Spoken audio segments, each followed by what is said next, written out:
Ang hirap naman nito. Kung narito lang ang dough mixer ko at ang bread toaster ko, mas madali sana. Gamit ang mga kagamitang ito, mapapadali ang lahat. Xiaolu, hinaan mo ng kaunti ang apoy sa fried chicken. Saka, huwag mong kalimutang ilagay ang espesyal na breading powder ko.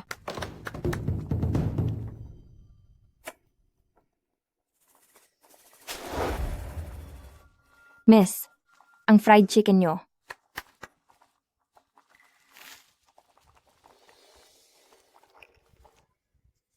Ito nga ang tamang lasa. Teka, bakit bigla akong nahihilo?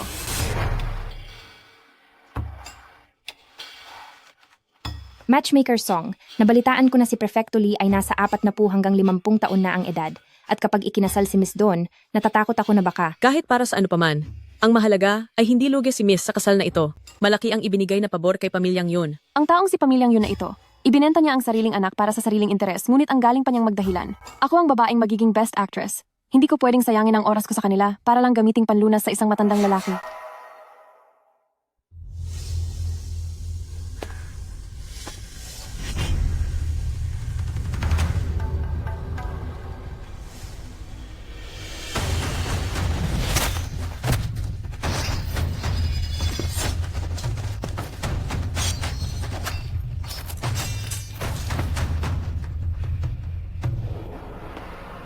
Mahal na prinsipe, ang mga tao mula kay ikalawang prinsipe ay ninakaw ang yin bug na nahanap ni Guru Wuji. Kung wala ang yin bug, ang bug sa loob ng katawan nyo ay maaaring maging mitsa para mawala kayo. Habulin niyo sila. Masusunod po.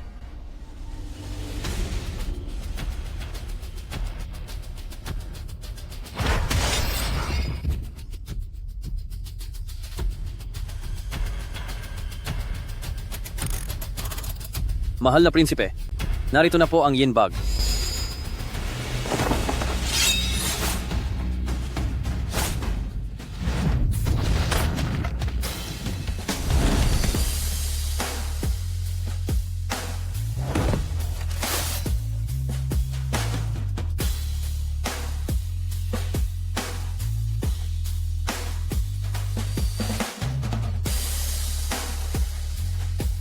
Siya nga iyon?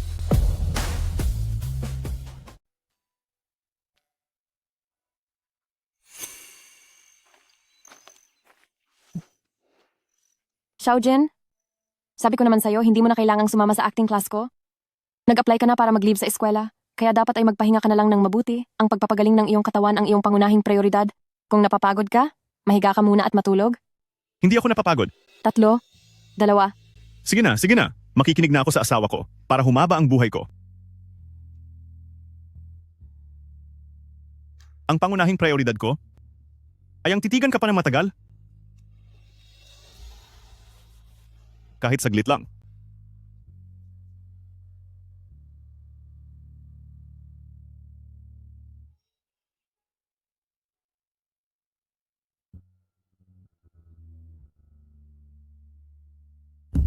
Ganoon na ba desperado ang pangalawang prinsipe para gumamit ng isang mahinang babaeng katulad mo? Ibigay mo ang insekto ng yin nang hindi ka mahirapan sa parusa ko. Jin.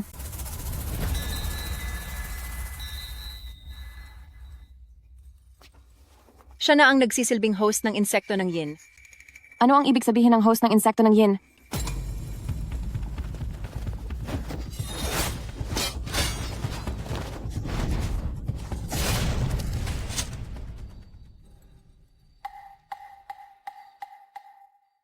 Wuji, may gusto ka bang sabihin? Maligayang pagbati po, mahal na prinsipe. Ang insekto ng yin ay pumasok na sa katawan ng babaeng iyon kanina. Sa ngayon, pamamagitan lamang ng pakikipag-ugnayan sa babaeng iyon, mawawala ang insekto ng yang sa loob ng iyong katawan, pang mabuhay ka ng matagal. Ngunit kapag kayo ay naging malapit masyado sa host, inyong isipan ay maaaring maapektuhan ng mga insekto at magkakaroon kayo ng matinding pagkagusto sa kanya na maaaring magpalito sa inyo. Sana ay mag-ingat po kayo, mahal na prinsipe. Mahal na prinsipe, kayo po ang pinakamahusay na kandidato mula sa 8 prinsipe para sa trono. Kung hindi lamang dahil sa lason, siguradong hinayaan na kayo ng mahal na hari na magmana ng korona. Ngayong may lunas na para sa lason, may panibagong problema na naman na lumitaw. Ayos lang. Hahanapin natin ang babaeng iyon. Ano-ano po kaya ang katangian ng babaeng ito para agad siyang mahanap ng iyong mga tauhan? Ngayong araw, kasal niya? Pagbati po. Binabati po namin kayo.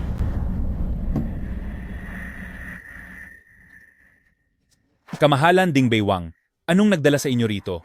Isang malaking karangalan na pumarito kayo sa aking handaan ng kasal. Nasaan ang ikakasal na babae? Sumasagot po ako, kamahalan. Ang asawa ko pong si Yunfu, matapos naming gawin ang seremonya, ay nagpunta na sa aming kwarto. Pahintulutan niyo po akong pagsilbihan kayo.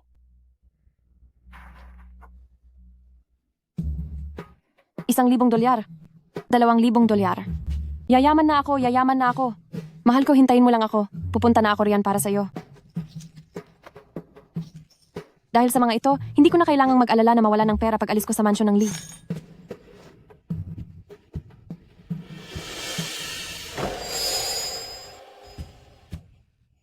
Anong ginagawa mo rito? Hindi na nga niya ako matandaan.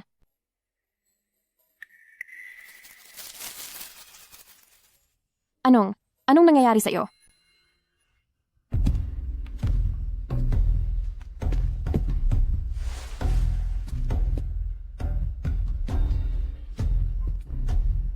Sa ngayon, pakikipagtalik lamang sa babaeng iyon ang tanging paraan para maalis ang sumpa sa iyong katawan at para humaba ang iyong buhay. Ngunit kapag masyado ka nang malapit sa babaeng pinanggagalingan nito, ang iyong kaisipan ay maaaring maapektuhan ng masamang sumpa.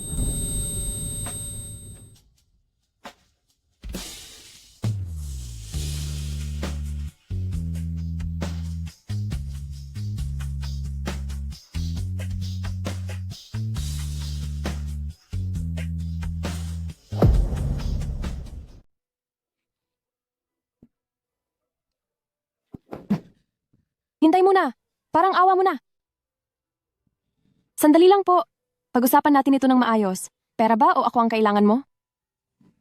Kung pera ang habol mo, maaari tayong maghati 50-50 tayo. Pero kung ako ang gusto mong makuha, kung ako ang balak mo, ang ginawa mo sa akin kanina, maituturing na iligal na kasalan yon. Noong unang panahon, ang lihim na pagpapakasal ay isang malalang krimen. Dapat kang sumunod sa tradisyon. Kailangan mong gumamit ng malaking karwahe. Pormal akong mapakasalan at maiuwi sa inyo. Kung hindi ka papayag ay gagawin ko ang, kahit pa hindi niya ako maalala, di naman siguro niya balak na tuluyan na akong mawala, di ba? Gagawin ko. Sige.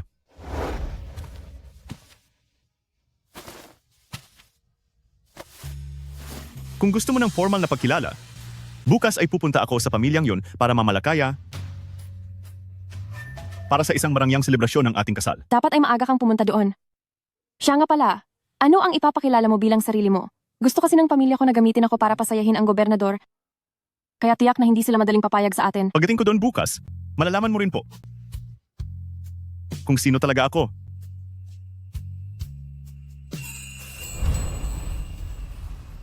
Maligayang pagbati.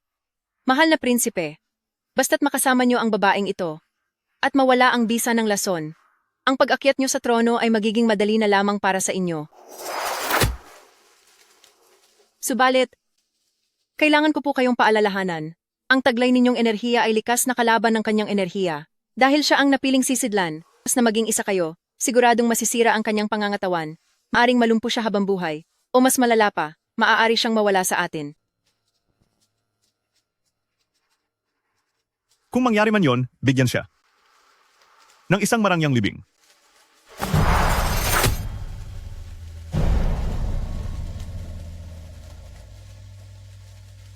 Ano man ang mangyari, dahil isa na siyang prinsesa Ding Bei, hahanapin ko ang pinakamagandang lunas para sa kanya. Mahal na prinsipe, dakila ang magligtas ng isang buhay. Gagawin ko po ang lahat ng aking makakaya.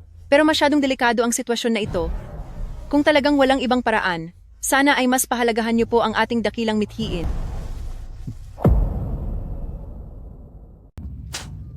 Ikaw na walang hiyang suwail na anak? May kapal ka pa ng mukha na pumasok sa pinto ng aking pamilyang yon? Napaka-violente mo. Palagi mo na lang akong sinasaktan. Kung hindi lang. Hindi lang dahil sa hindi inaasahang pangyayari. Hindi ako kailanman papasok sa pinto ng pamilyang yon. Aking kapatid, sa mismong araw ng kasal mo, sa harap mismo ng lalaking pakakasalan mo, ay sumama ka sa ibang lalaki. Ngayon, ibinalik ka pa dito ng pamilya ng asawa mo? Dahil sa napakasamang ugali mo, talagang kinaladkad mo ang dangal ng ating pamilyang yon. Sinasabi mong ikinahihiya mo ako. Pero hindi ko pa binibatikos ang pagbenta niyo sa anak para sa pera? Tapos magpapanggap pa kayo sa harap ko bilang mga tagapagtanggol ng moralidad. Ang iyong Prefecto Lee ay isang opisyal ng gobyerno. At dahil ikinasal ka sa pamilyang Lee, naging mapalad ka na. Ang ganito kalaking swerte. Ano pa ang hindi mo magustuhan? Sa'yo na lang ang swerteng iyan. Gusto mo ba? Ngayon din ay bumalik ka na sa pamilyang Lee at humingi ka ng tawad. Ayoko. Sasabihin ko sa inyo ang totoo. Bumalik ako ngayon para hintayin ang lalaking pakakasalan ko na pumunta rito sa pamilyang yun para mamalakaya. Maghintay kayo kung gusto nyo. Kung hindi ay huwag na kayong magsalita ng marami. Bakit hindi pa dumarating ang lalaking iyon? Siya na lang ang pag-asa ko ngayon para tuluyan nang makalayo sa pamilyang yun.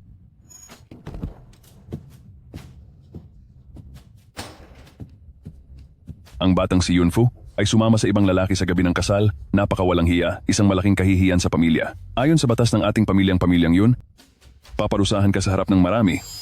Bilang babala sa iba, Totoo ba ang gagawin nyo? Makinig po kayo sa akin, nangako siya. Napupunta siya ngayong araw para sa akin. Pagdating niya, siguradong magbibigay siya sa pamilyang yun ng isang maayos na paliwanag. tumahimik ka. Isang lalaking walang pera at kapangyarihan ay wala sa posisyon para mamanhikan sa pamilyang yun. Ano ang akala mo sa pamilyang yun na kahit sinong lalaki ay pwedeng mapabilang dito? Dapat mong malaman, ang asawa ng ate mo ay isang mataas na opisyal sa pangalawang direktor ng kagawaran ng pagawaing bayan na nanunungkulan sa ilalim ng napakamakapangyarihang at kagalang-galang na Prinsipe Dingbei. Tama yan. Hindi dapat dahil sa masamang babaeng tulad mo ay madumihan ang aming reputasyon sa harap ni Prinsipe Dingbei dahil lang sa'yo at masira ang maganda naming kinabukasan. Ama, itapon na ang masamang babaeng ito at ilunod na. Ngayon din. Bitiwan niyo ako. Wala akong kasalanan. Mahal, kung hindi ka pa darating talagang parurusahan na nila ako. Sinasabi ko sa inyo, ang mapapangasawa ko ay mapanganib na tao at kung sasaktan niyo ako, sisiguraduhin niyang pagbabayarin kayong lahat. Nagawa mo pang banggitin ang lalaking iyon. Tignan ko lang kung sino ang maglalakas loob na humawak sa kanya.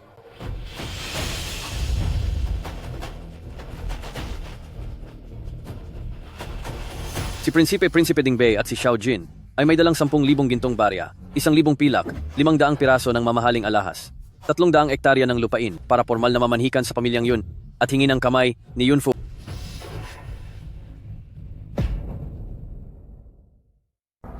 Siya si ikawalong prinsipe, ang Prinsipe Dingbei Xiaojin. Ano? Siya ang hinahangaan ng lahat ng kababaihan sa buong kabisera? Ang makapangyarihang Prinsipe Dingbei, mahal na prinsipe?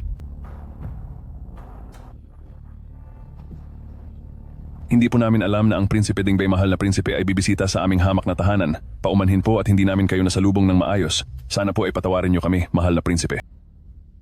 Siya talaga ang Prinsipe Dingbei? Sino ang nagbigay sa inyo ng lakas ng loob? Nabastusin ang asawa ng isang prinsipe. Asawa ng prinsipe? Ikaw talaga si ikawalong prinsipe? Ang sinasabi nilang Prinsipe Dingbei Xiaojin? Sabi nila ang Prinsipe Dingbei mahal na prinsipe ay walang interes sa babae? Ni wala kahit isang kabit sa mansion niya? Pero bakit nagustuhan mo ang masamang babaeng si Yunfu?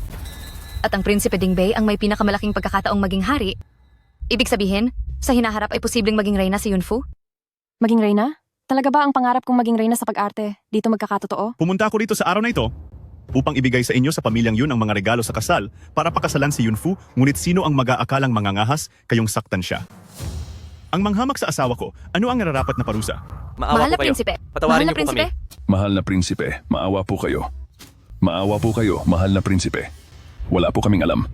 Hindi ko alam na pakakasalan niyo siya bilang inyong legal na asawa. Mahal na prinsipe. Nagmali po kami. Hindi na po namin uulitin ang pagiging bastos sa asawa niyo. Jowlin, ilabas sila at parusahan sila ng matindi. Mahal na prinsipe, patawad po. Maawa po kayo. Mahal na prinsipe, parang awa niyo na po. Afu, pakiusap. Kausapin mo naman ang tatay mo. Mahal na prinsipe, pamilya ko pa rin sila. Magkadugo pa rin kami. Pakiusap, palayain mo na sila.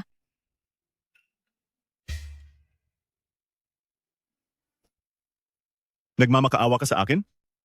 Nasaan ang katapatan mo? Grabe, nilalandi ba niya ako? Anong gusto mong mangyari? Chill lang, dapat mahinahon.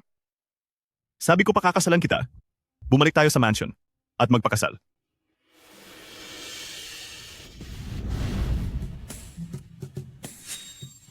Ang katapatan ko?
Xiaojin, bagay na bagay sa iyo ang suot mong suit. Sayang talaga. Ngayon lang kita nakitang nakasuot ng ganyan. Kung ganoon, isusuot ko ito araw-araw para sa'yo.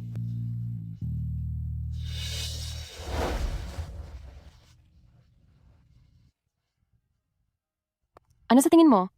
Maganda bang suot kong damit? Maganda. Kung ganoon, isusuot ko rin ito araw-araw para sa iyo. Ano bang pinagsasabi mo? Totoo ito.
Sinasabi nila na napakapangyarihan daw ni Prinsipe Dingbei at ang mga babaeng gustong pumasok sa kanyang mansion ay libu-libo na.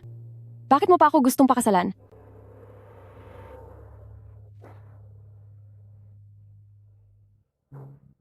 Upang malutas ang epekto ng Yanggu, kailangan nyo lang makasama siya sa isang gabi. Bakit kailangan nyo pa siyang pakasalan? Mahal na prinsipe, totoo bang sa kanya ay nagkakagusto na kayo? Siguradong epekto lang ito ng mga lason dahil kung hindi, paano naman magkakagusto ang katulad ko sa isang ordinaryong babae? Kalokohan. Kung mangyayari ang sinasabi mo, pagkatapos ng lahat, baka maging baldado pa siya dahil dito. Paano na ang isang mahinang babaeng nasira ang dangal, paano niya haharapin ang bukas? Kung sakaling mawala siya, bilang Prinsesa Dingbei, mabibigyan ko pa siya ng desenteng hantungan. Ano't ano pa man, may utang na loob ako sa kanya, at ang lahat ng ito ay isang maliit na pampalubag loob lamang. Dahil, Congratulations sa aking ikawalong kapatid. Maligayang kasal sa inyo. Ano ito? Siguro ay hindi mo pa alam. Ang kapatid ko, hindi siya mabubuhay ng lampas sa 30 taon. Sa pagpapakasal mo sa kanya, hindi para magdala ng swerte, kundi para samahan siya hanggang sa huling hantungan. Miss, kayo po ba ang kapamilya ng pasyenteng si Xiaojin? Opo. Hindi maganda ang lagay ng pasyente. Kahit ituloy pa natin ang lahat ng gamutan, posibleng hindi na siya lumampas sa taong ito. Anong sinabi mo? Anong sabi mo? Sinasabi ng lahat na ako si ikawalong kapatid at sa hinaharap ay magsusuot ng marangyang robe upang umakyat sa trono. Ngunit ang hindi mo alam, kahit ako si ikawalong kapatid at biniyayaan ng galing sa batas at digma, ang insekto ng yang sa loob ng katawan niya ay wala ng lunas at tinitiyak na hindi na siya lalampas ng 30 taong gulang. Kaya ang prinsipe na aakyat sa trono ay siguradong hindi siya, kundi ako. Bakit? Bakit maging sa buhay na ito ay? Ngayong araw ang pagpasok ni sister-in-law, bibigyan kayo ni kuya ng mabilis na pagtapos, pagbati para sa inyong dalawa sa kabilang buhay bilang inyong kasal.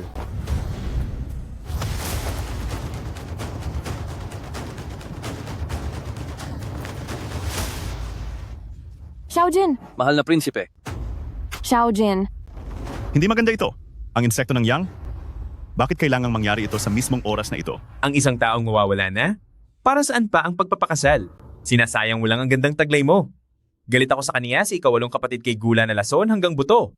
At siguradong matatapos na siya kung pipiliin mong magpakasal sa akin. Sa oras na maupo na ako sa trono, magiging reyna ka na gagabay sa buong bayan. Handa ka na bang sumama sa panig ko?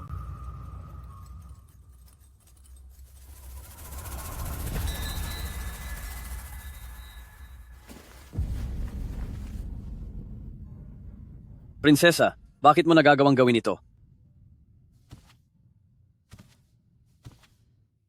Ajin? Ajin, handa ka bang maging asawa ko sa sandaling ito? Simula sa sandaling ito, sa kahirapan man o kayamanan, sa ginhawaan man o kapighatian, sa lusugan o sa karamdaman, sama-sama nating haharapin ang buong buhay hanggang sa tayo ay paghiwalayin ng tadhana. Sumasang-ayon ako.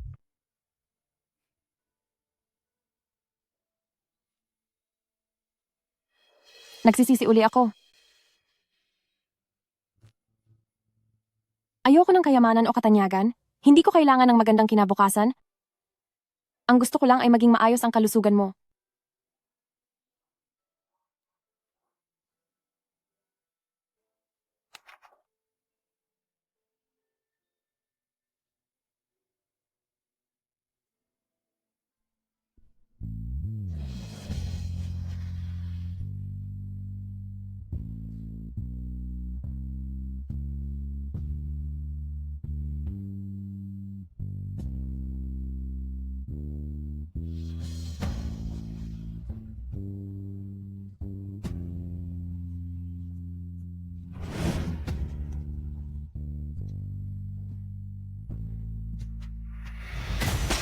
Ikaw?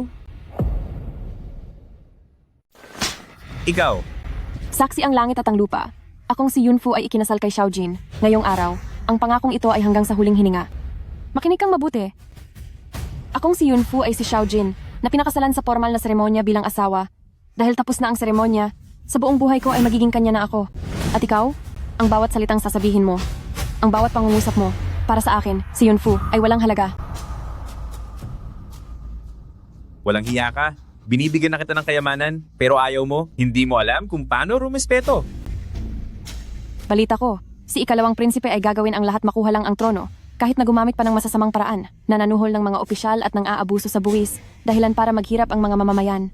Habang si Xiaojin, kahit na may iniindang sakit, ay nananatiling matalino at mahusay sa pamumuno. Ang isang katulad mong sakim at walang kwentang prinsipe?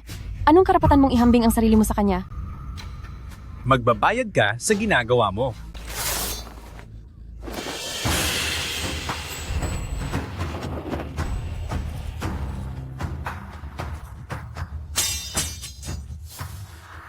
Xiaojin, hindi mo ako pwedeng parusahan? Ako ang iyong pangalawang kuya. Maingay ka. Mahal na prinsipe. Mahal na prinsipe? Mahal na prinsipe. Xiaojin? Mahal na prinsipe.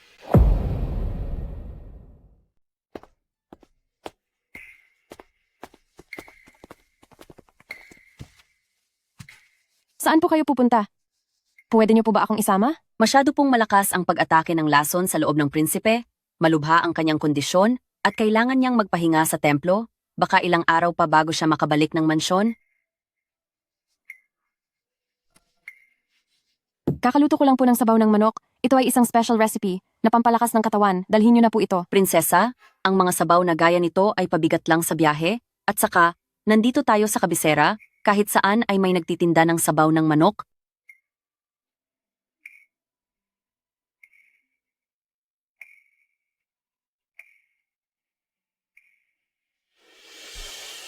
Dalhin nyo na yan. Opo.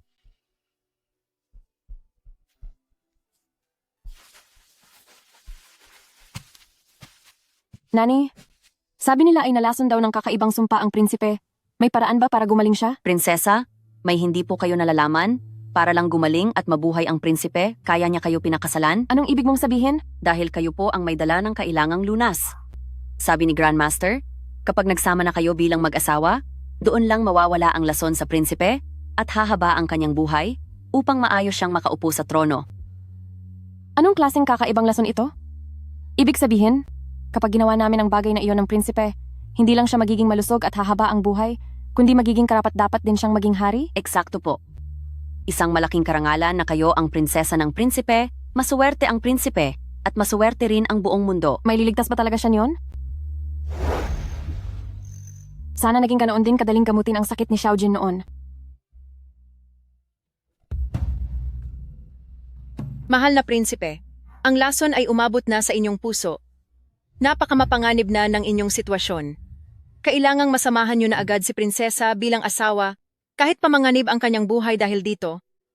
Dahil kung hindi, baka matapos na ang inyong panahon. Saksi ang langit at ang lupa. Ako si Yunfu, na nagpakasal kay Xiaojin. Ngayong araw ay nangangako, magkasama tayo sa buhay at kamatayan. Makinig ka ng mabuti. Ako na si Yunfu ay ang asawa ni Xiaojin na dumaan sa lahat ng tamang proseso at tradisyon dahil tapos na ang seremonya. Habang buhay, ako ay para sa kanya lamang. Inutusan kita noong maghanap ng ibang paraan. May nahanap ka ba? Ginagawa ko po ang lahat para maligtas kayo at ang prinsesa. Ngunit si prinsesa ay isang ordinaryong babae lamang na walang gaanong halaga. Samantalang kayo ang nakatadhana na maging susunod na hari. At mas mahalaga ang inyong buhay. Kapag nawala na siya, hindi lang ang buhay niyo ang maililigtas, kundi para na rin ito sa buong bansa at para sa lahat ng mga mamamayan. Kayo po. Kung wala ka pang mahanap, maghanap ka uli.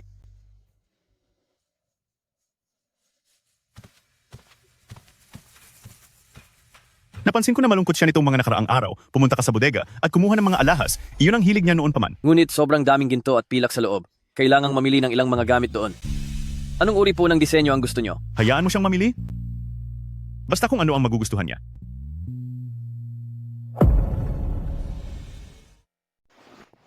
Prinsesa, sabi po ng prinsipe, na dahil hindi naging maayos ang paghahanda sa araw ng kasal, magpapadala siya ng karagdagang dote sa inyo bilang pampalubag loob po. Ang 1,000 at isang regalo na ito, tanging nababagay sa inyong dangal, prinsesa. Lahat ng ito ay ang pinakaiingatang kayamanan sa loob ng bodega. Ano man po ang magustuhan nyo, huwag po kayong mahihiyang pumili. Maganda man ang mga ginto at hiyas, hindi ko naman sila kailangan. Ang gusto ko lang ay maging ligtas at maayos ang kanyang kalagayan, sapat na iyon. Prinsesa, ang mga ito ay galing sa puso ng prinsipe. Kaya tanggapin nyo na po sana, dahil kung hindi, mapapagalitan po ng prinsipe ang lingkod ninyong ito.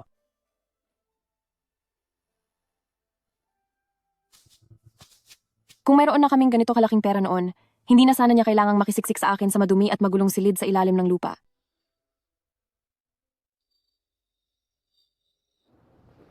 Maligayang pagbati, mahal na prinsipe. Sa wakas ay nahanap na rin ang anting-anting. Maraming taon na kaming sumusunod sa inyo, naglingkod ng tapat at ibinigay ang lahat. Ngayon ay makikita na rin namin sa wakas ang pag-akyat nyo sa trono. Kahit pa sabihing ang babaeng iyon ay posibleng mawala sa mundong ito, mabibigyan naman siya ng titulong asawa at pararangalan sa kanyang huling hantungan sa mansyon ng Prinsipe Dingbei. May mga mamahaling hiyas pangkasama na nagkakahalaga ng 10,000 dolyar. Rangal na rin ang kanyang magiging pamamaalam. Sa wakas ay nahanap na ang lunas at wala nang magiging problema pa pagkatapos nito. Ngunit sa kaibuturan ng aking puso, parang hindi pa rin ako ganun kasaya.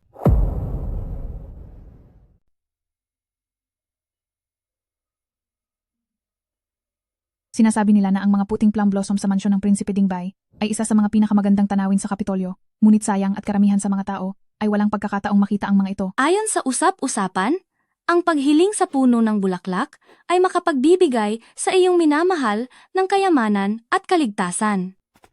Ano po kaya ang hiniling ni ate kanina? Hindi, parang wala masyadong katapatan ito.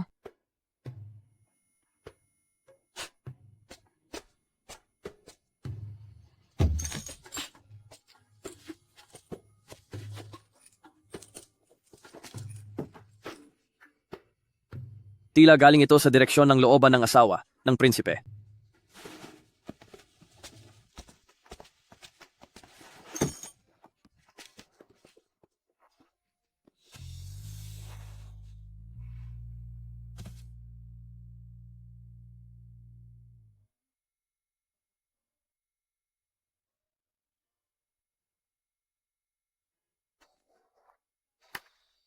Sana ay dinggin ako ng mga Diyos. Pangalagaan niyo po ang buhay ni Xiaojin upang maging malusog at mahaba ito. Sa mga makapangyarihang Diyos, ang inyong tapat na lingkod na si Yunfu ay may hiling. Kakaikasal ko pa lamang, ngunit ang aking asawa ay nakikipaglaban sa malalang sakit at ang gulo sa loob ng palasyo ay puno ng panganib. Ang asawa ko ay may iniindang sakit sa loob at may mga kaaway na nag-aabang sa paligid. Labis ang pag-aalala sa aking puso, ngunit wala akong magawa para tulungan siya. Kaya narito ako upang mag-alay ng 10,000 dolyar na insenso at magsumamo sa inyo. Una, dalangin ko na humaba ang buhay ng aking asawa at maging ligtas sa anumang karamdaman. Ikalawa, sana ay mamuhay siya ng payapa at maging maayos ang lahat. Ikatlo, na kaming dalawa ng aking mahal na prinsipe ay magkaroon ng pagmamahalang may respeto hanggang sa kami ay tumanda.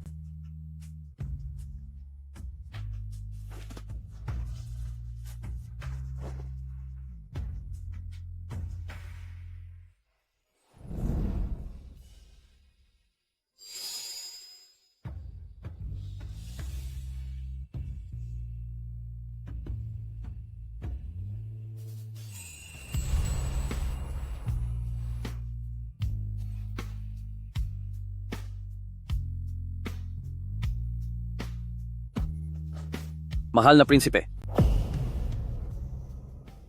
Kakulangan ko po ito dahil hindi ako nakahanap ng perpektong solusyon.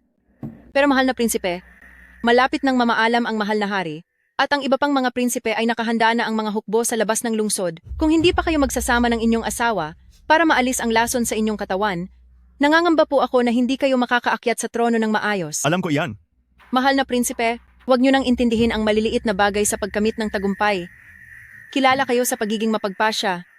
Bakit niyo hahayaan na ang inyong damdamin ang maglagay sa inyong buhay sa panganib? Mahal na prinsipe, sinamahan niyo ang inyong mga tauhan na magtiis ng 10 taon, nalampasan ang lahat ng pagsubok, at ngayon ay makakamit na ang inyong pinapangarap. Hindi lang ang lunas na magliligtas sa inyong buhay, kundi pati na rin ang pagkakataong maging hari sa maayos na paraan. Mahal na prinsipe, wag po ninyong hayaang dahil lang sa isang babae, mawala lang ang lahat ng pinaghirapan niyo sa loob ng 10 taon. Mahal na prinsipe, sumunod po ang mga tauhan nyo at binuwis ang buhay sa loob ng 10 taon. Naghihintay lamang po kami sa araw ng inyong pagluklok sa trono. Ngayon naman ay dahil lang sa isang babae, magiging malambot ba ang inyong puso? Ang iba pang mga anak ng hari ay puro mga masasamang tao. Kung pupunta ang kaharian sa iba, natakot ako na magkakagulo ang buong mundo at magdurusa ang lahat ng mamamayan. Handa kaming mamatay para mapakinggan niyo po, pakiusap, mahal na prinsipe. Isipin niyo po ang mas nakakarami. Handa kaming mamatay para mapakinggan niyo po, pakiusap. Mahal na prinsipe, isipin niyo po ang mas nakakarami.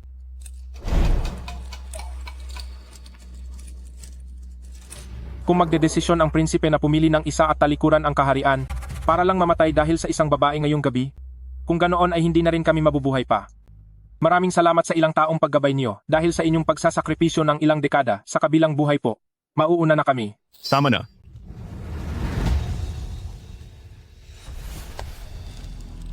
Sige. Sige.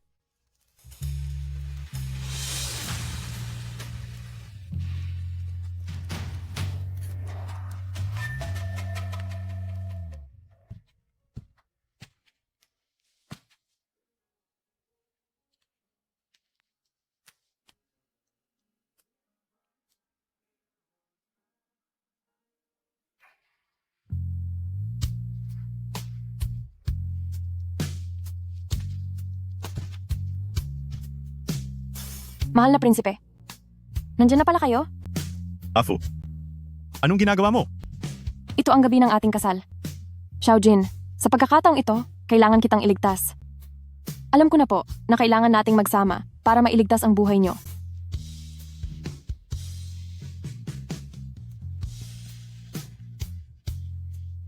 Ajin,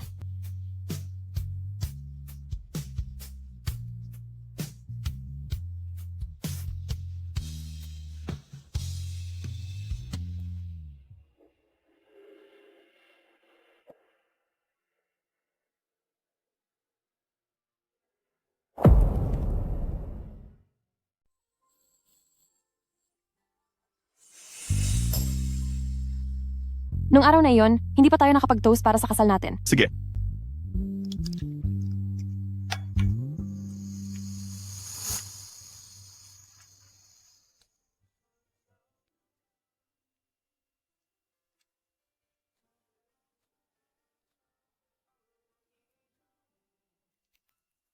Kung mawala man siya, hindi lang ang buhay niyo ang maililigtas niya, kundi pati na rin ang kaligtasan ng ating bansa at ng lahat ng mga mamamayan. Mahal na prinsipe, Isang baso para sa ating pag-iisang dibdib, isang habang buhay na pagmamahalan.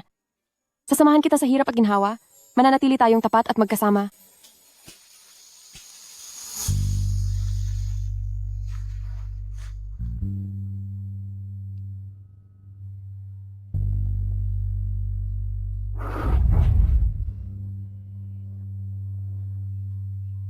kapag nagsama na kayo sa kama, siguradong masisira ang kanyang kalusugan, maaaring malumpo ang kanyang katawan, o ang malala ay maaaring mawala na siya.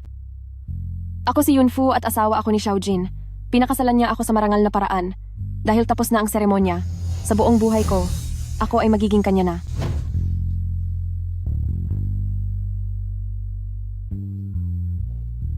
Ang una kong hiling ay maging malakas at mahaba ang buhay ng aking asawa at malayo sa anumang sakit. Kailangang masipingan niyo na ang inyong asawa, kahit pa maging mitsa ito ng kanyang buhay. Ang ikalawa kong hiling ay maging payapa ang buhay ng aking asawa at ligtas sa lahat ng pagkakataon. Nagsusumamo po ako kahit pa itaya ko ang aking buhay. Mahal na prinsipe, isipin niyo po ang mas nakabubuti para sa lahat. Ang ikatlo kong hiling ay laging magmahalan kami ng mahal na prinsipe hanggang sa pagtanda. Gabi ng kasal natin, bakit ka umiiyak? Sa pagpapakasal sa mahal ko sa buhay, umiiyak lang ako dahil sa sobrang kagalakan. Kasal pa lang ito, pagkatapos nito, mahaba pa ang ating pagsasamahan sa buong buhay natin. Mula ngayon, mayroon pa tayong mahabang panahon para sa isa't isa. Mahal na prinsipe, si Du 11 Miss Du ay nasa may pinto. Sabi po niya ay kailangan ka daw niyang makita. Miss Du? Sino siya?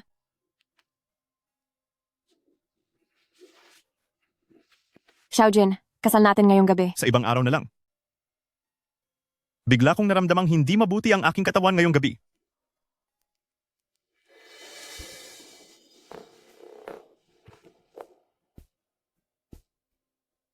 Sino ba talaga si Miss Du? Para sa kanya, si Xiaojin ay hindi na nagpagamot sa lason. Siya ba ang mahal niya? Bakit noong dumating ako, ay lumabas agad si Kuya Jin? Magmadali ka at sabihin mo, saan siya nagpunta? Gusto ko siyang makita. Miss Du, pinapasabi po ng prinsipe sa inyo na siya ay may asawa na. At sinabing sa susunod ay huwag na kayong pumunta rito sa mansyon para hindi magkaroon ng maling akala ang prinsesa. Ano? Kailan pa siya nagkaroon ng asawa? Ako ang pinili ng mahal na hari bilang itinakdang prinsesa ng Dingbei. Gusto kong makita kung sino. Ang masamang babaeng iyon na nangahas na agawin sa akin si Kuya Jin. Mahal na prinsipe, ang lason sa loob niyo ay nagpapakita na ng panganib. Maaari lamang akong gumawa ng paraan sa pamamagitan ng paggamit ng ibang buhay para dugtungan ang iyong buhay ng 7 araw pa. Pero, di ba't nagpasya kayo na ngayong gabi ay magsasama na kayo ng prinsesa? Bakit nagbago ang iyong isip? Sa loob ng 7 araw, humanap ka ng paraan para mapanatiling buhay si Yunfu.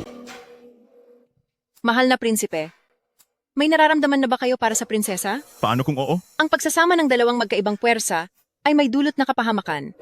Sa sandaling magsiping kayo, ang prinsesa ay tiyak na mapupunta sa bingit ng panganib.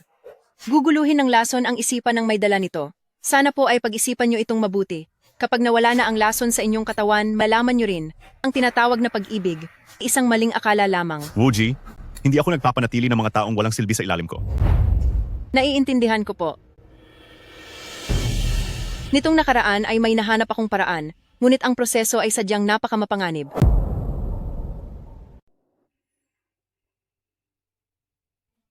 Balita ko po kagabi, ay umalis ang mahal na prinsipe bago pa man may mangyari sa kanila. Hindi na siya bumalik buong gabi. Wala man lang marka sa kama. Mukhang totoo nga ang bali-balita. Hindi mo pa ba nababalitaan? Ang mahal na hari, ipinagkasundo ang pamangkin ng reyna na si Lady Du 11 para ipakasal sa ating prinsipe. Siguradong dahil kay Miss Du, kaya hindi siya lumalapit sa babaeng iyon. Kaya naman pala, dahil itong si Miss Du, bukod sa kamag-anak ng reyna, ay kababata rin ng mahal na prinsipe. Kung ako ang prinsipe, pananatilihin ko rin ang sarili ko para lamang kay Miss Du. Huli na ba ako? Sa buhay na ito, may mahal na siyang iba. Hayaan na lang, hindi naman sinabi ni mother-in-law na mamahalin pa rin niya ako sa buhay na ito. Basta't nasa mabuti siyang kalagayan, kahit pa may mahal siyang iba, higit na mas mabuti ito kaysa noong huli.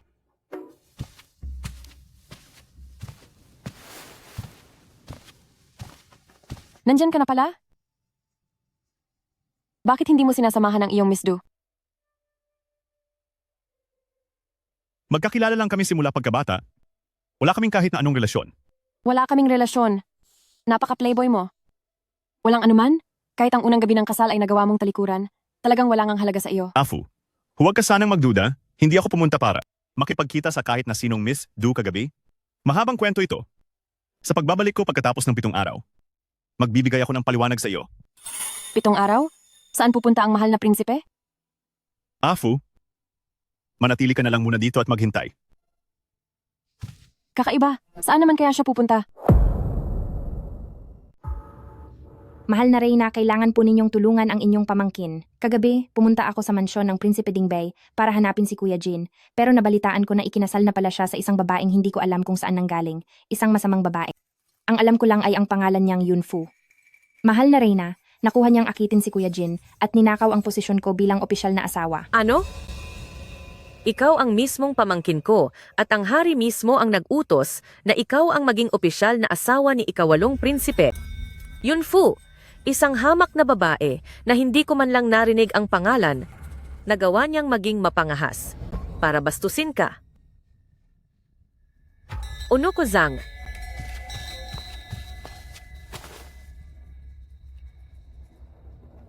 Ito ang utos ng hari para sa inyong kasal.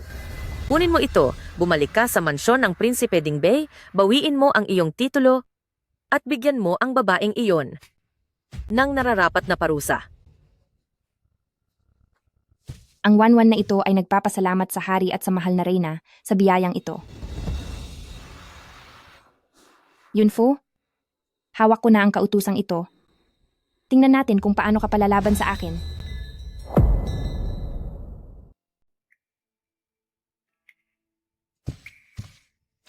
Mahal na prinsipe, ito ang buto ng Huitian Snow Lotus. Ayon sa mga sinaunang kasulatan, ang Huitian Snow Lotus na ito ay may pambihirang bisa na patatagin ang kaluluwa at espiritu ng isang tao. Kung maipapainom ito sa prinsesa bago kayo magsama, masisigurado ang kaniyang kaligtasan.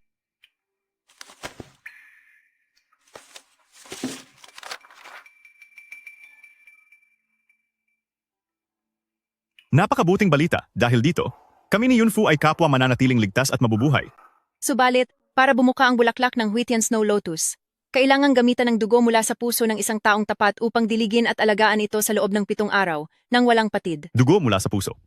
Dahil ang Snow Lotus na ito ay kayang iligtas ang buhay ni Afu, ano ba naman ang kaunting sakit para kumuha ng dugo? Akin na ang kutsilyo. Kukuha ako ng dugo. Mahal na prinsipe, huwag po ninyong gawin iyan. Ang pagkuha ng dugo mula sa puso ay napakadelikadong bagay.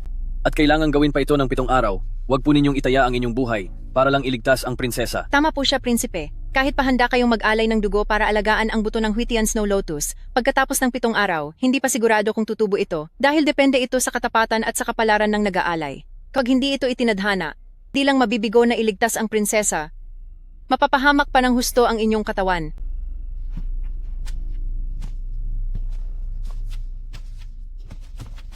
Mahal na prinsipe, ang pagpili sa susunod na tagapagmana ay malapit na pong mangyari.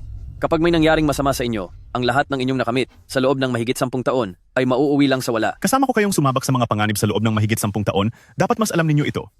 Ang daan tungo sa tagumpay ay hindi kailanman naging madali. Kung ang pagiging Xiaojin ko ay itinadhana ng langit, sa pagkakataong ito, ang tadhana ay papanig pa rin sa akin. Nakapagdesisyon na ako. Iabot nyo sa akin ang sandata.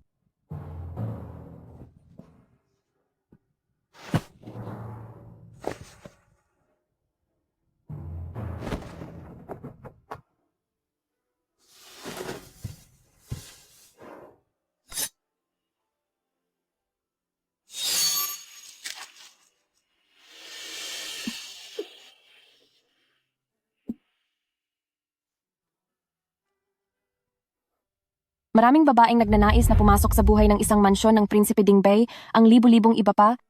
Bakit ako ang gusto mong pakasalan?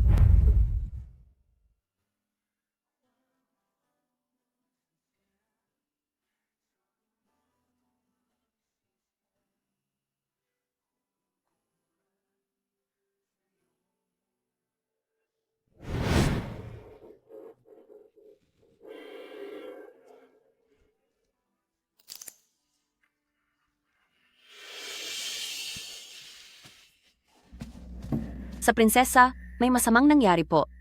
Pilit na pumasok sa pinto si Binibining Duwanwan at ang mas malala po, suot niya ang kaniyang damit pangkasal, dala ang kaniyang buong dote sa pagpasok.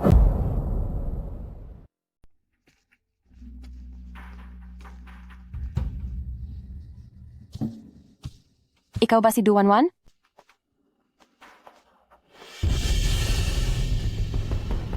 Ang lakas ng loob mong hamakin kami.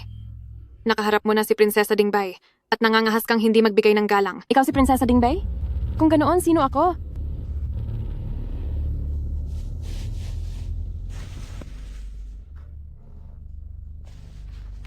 Alinsunod sa utos ng emperador, si Du Wanwan na anak ng tagapamahala ay nagtataglay ng mabuting kalooban at pambihirang ganda para kay Prinsipe Dingbei na si Xiaojin. Sila ay tunay na itinadhana.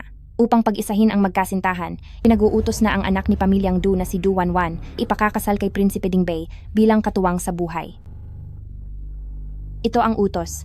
Ano, narinig mo ba? Malinaw na nakasulat sa atas na ito na ako ang tunay na asawa ni Kuya Jin, habang ikaw, isang babaeng mababa ang pinagmulan, ay nag-aasam pa ring mapalapit sa mataas na posisyon ni mansyon ng Prinsipe Dingbei? Nananaginip ka. Tingnan mo ang mukha ni aking kapatid. Parang puno siya ng sama ng loob. Huwag mong sabihing, balak mo pang suwayin ang utos ng hari? Hindi po. Kaya lang, itong utos para sa kasal, dapat ang mahal na prinsipe ang tumanggap nito. Nagkataong wala ang mahal na prinsipe nitong mga nakaraang araw, kaya wala akong karapatang magpasya para sa kanya. Huwag kang mag-alala. Sa totoo lang ay ang utos na ito ay dahil kay Kuya Jin na nakuha niya mismo sa hari. Sinasabi mong ang utos na ito ay nanggaling kay Xiaojin? Ang tuso mo, Xiaojin? Hindi pa nga natatapos ang lahat, ay nang iiwan ka na sa ere. Sina Miss Du at Prinsipe Dingbay po ay sadyang bata pa lang ay magkakilala na at tunay na nagmamahalan. Siya lang ang tanging karapat-dapat na maging legal na asawa ng Wang Ye. At para sa isang katulad mo na galing sa mababang pamilya at pangalawang beses nang nagpakasal, kahit maging isang simpleng katulong man lang, ay hindi ka nababagay. Tama na, dahil nakapasok na ako bilang prinsesa, ang pangunahing silid dito sa mansyon ng Prinsipe Dingbay ay dapat nang ibigay sa akin bilang si Prinsesa Dingbay. Anong ginagawa mo pa dyan? Bilis, iligpit mo na ang mga kalat mo at lumayas ka na sa kwarto ko. Tumigil kayong lahat! Pribadong ari-arian ko ang lahat ng ito. Labag sa batas ang ginagawa nyo. Ate, hindi mo po pwedeng itapon yan. Mahalagang gamit po yan ng Wang Ye. Matagal niya na pong iniingatan yan. Hindi dapat magasgasan kahit isang sinulid. Kapag nasira niyo po yan pagbalik ng Wang Ye, ay siguradong malaki ang magiging parusa niyo. May nakaburda palang makulay na paru-paro sa panyong ito. Prinsesa, may salitang paru-paro sa pangalan nyo. At itong panyo naman po ay paboritong gamit ng prinsipe. Halatang ang prinsipe ay matagal nang may malalim na pagtingin sa inyo. Madalas niya sigurong hawak ang panyong ito dahil lagi niya kayong naaalala. Hoy, nakikita mo ba ito? Laging akong iniisip ng Wang Ye, kaya naman sadyang may burdang paru-paro itong panyong lagi niyang daladala. Wala akong pakialam kung anong tukso ang ginawa mo para lang madala ang Wang Ye sa kama. Pero sa puso ng Wang Ye, ako ang mahal niyang asawa at isa ka lamang hamak na babaeng walang posisyon sa labas. Ang panyong yan. Nakita ko na yung dala ni Xiaojin noon. Xiaojin, hayop ka. Balak mo pa talagang kumuha ng dalawang asawa? Nagkamali talaga ako sa pagkakilala sa'yo. Isang kabit na walang pakinabang, naglalakas loob na mang-agaw ng posisyon. Bilisan mo at palayasin na iyang ako ang prinsesa sa mansyon. Kahit papaano, ako pa rin si Xiaojin, ang legal na asawa na pinakasalan sa marangal na paraan. Kung gusto mong makuha ang posisyon ko, hintayin mong si Xiaojin mismo ang magbigay sa akin ng divorce papers. Hindi ako naniniwala na bago pa gumaling si Xiaojin, ay palalayasin niya ako. Sige, talaga bang nagmamatigas ka pa? Ang mahal na reyna ay narito na. Habang wala si Kuya Jin sa mansyon, gagamitin ko ang kamay ng reyna upang parusahan itong ambisyosang babaeng ito. Pagbati po sa inyo, mahal na reyna. Sumainyo po ang kapayapaan at kaligtasan, mahal na reyna. Ikaw ba ang babaeng dinala rito ni ikawalong prinsipe? Galing ka lang sa mababang pamilya? Isang babaeng hiwalay na sa asawa at naglakas loob ka pang angkinin ang posisyon ng prinsesa sa Dingbay Mansyon?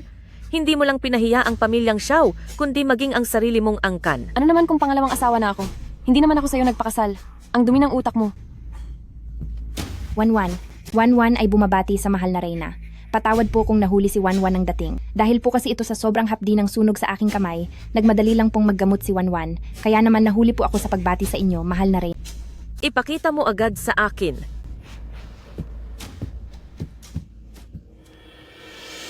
Wanwan, paanong ang iyong kamay? Ay naging ganyan? Mahal na reyna, mas mabuti pong huwag na ninyong itanong. Isipin na lang po natin na kasalanan din ito ni Wanwan. Nandito ako. Sino ang may lakas ng loob na saktan ka? Sabihin mo na. Si Yunfu po iyon. Hindi siya kontento sa biyaya ng mahal na hari at puno siya ng inggit sa akin. Kaya sinunog niya ang alaala namin ng mahal na hari. Natakot akong masayang ang pagmamahal niya, kaya pilit ko itong inuha sa loob ng apoy. Kaya nasunog ang aking kamay ng ganito. Nagsisinungaling ka. Ang panyo na iyon ay nasa kamay mo lang naman buong oras. Hindi ko man lang iyon hinawakan. Nagsisinungaling ka. Ang panyong iyan mismong nasa kamay mo lang naman kanina pa. Hinding-hindi ko iyan hinawakan. Nasa harapan kita at nagagawa mo pang sumagot ng ganyan? Lumuhod ka. Kapag ang legal na asawa ang nagsasalita, wala kang karapatan na bilang isang kerida ay sumabat. Ang alam ko lang ay gumamit ka ng maruruming paraan para akitin si Prinsipe Dingbay. Hindi ko inakalang mas mapangahas ka pa kaysa sa iniisip ko at mas masama pa. Dahil lang sa inggit mo sa posisyon ni Wanwan bilang prinsesa, ginawa mo ang lahat para insultuhin at saktan siya, maging ang pagsunog sa regalo nila sa isa't isa bilang tanda ng kanilang pagmamahalan. Kung gusto mo pang manatiling maayos ang kalagayan mo, malis ka na dito at huwag nang bumalik sa mansyon ng Prinsipe Dingbay. Hindi ako pwedeng umalis. Kailangan ko pang gamutin si Xiaojin. Kapag naging ganap na po ang pagsasama ninyo, Saka lamang malalampasan ng Wang Ye ang insekto ng Yang, mabubuhay siya ng matagal, at magiging matagumpay ang kaniyang pag-upo sa trono. Sa kamahalan, alam ko po ang aking mababang kalagayan na hindi ako karapat-dapat sa Wang Ye. Subalit, mayroon kaming dapat tapusin ng Wang Ye. Hanggat hindi pa nakakauwi ang Wang Ye, hinding-hindi ako aalis. Sadyang hindi ko inakala na sa loob lamang ng 5 araw ay itong Huitian Snow Lotus ay magkakaroon na ng mga buko, bihira itong mangyari. Kitang-kita ang katapatan sa puso ng mahal na prinsipe. Siguradong makakamit ninyo ang inyong hinahangad. Mahal na prinsipe, 5 araw na kayong sunod-sunod na kumukuha ng dugo, hina na ang inyong pangangatawan. Kapag ipinagpatuloy nyo pa ito, maaari kayong mapahamak. Ang sarili kong katawan, alam ko ang lagay nito. Hindi mo na kailangang sabihin pa. Mahal na prinsipe, may masamang nangyari. Nagkakagulo sa mansyon dahil kay prinsesa. Ano? Sa pagitan namin ng mahal na prinsipe, may isang personal na bagay pa kaming dapat tapusin. Hanggat hindi bumabalik ang mahal na prinsipe sa mansyon, hinding-hindi ako aalis. Mahal na Reyna, tingnan niyo po siya. Isang hamak na kerida lamang, pero nagagawa niyang gamitin ang kanyang malisya para makapanatili rito ng walang kahihiyan sa mansyon ng prinsipe at ayaw nang umalis. Tila ba sa buhay kong ito, hindi na nakatadhana na maging asawa ako ng prinsipe. Kaysa ganito na lang na hinahamak ako ng isang kerida, mas mabuti pang tapusin ko na lang ang paghihirap kong ito. Ikaw ang pamangkin ko at ikaw pa mismo ang pinili ng emperador para kay mansyon ng Prinsipe Dingbei bilang prinsesa. Paano mo hahayaang ang isang hamak na babaeng iyan ang mang-api sa iyo? Sige, ayaw mo talagang lumayas, di ba? Mula ngayon, kahit gustuhin mong umalis ay hindi mo na magagawa. Ngayong araw, ako mismo ang magpapasya para kay prinsesa at parurusahan ko ng husto ang walang hiya at bastos na babaeng tulad mo. Mga tauhan, isagawa ang parusa. Ikaw ang prinsesa. Tungkulin mong disiplinahin ang mga kabit. Dapat ay ikaw mismo ang magdisiplina at turuan ng tamang asal ang babaeng iyan. Wanwan, isagawa mo na ang parusa. Dahil utos ito ng mahal na Reyna, walang dahilan ang Wanwan para hindi sumunod po. Hindi nyo ito pwedeng gawin sa akin. Isang huwad na akusasyon, hinding-hindi tatanggapin ng isang Yunfu. Masamang babae. Kapag naparusahan na kita ng matindi, tingnan natin kung paano mo paakitin si Kuya Jin. Xiao Jin, tulungan mo ako! Ang mga has na saktan ng aking asawa ay kailangang magbayad.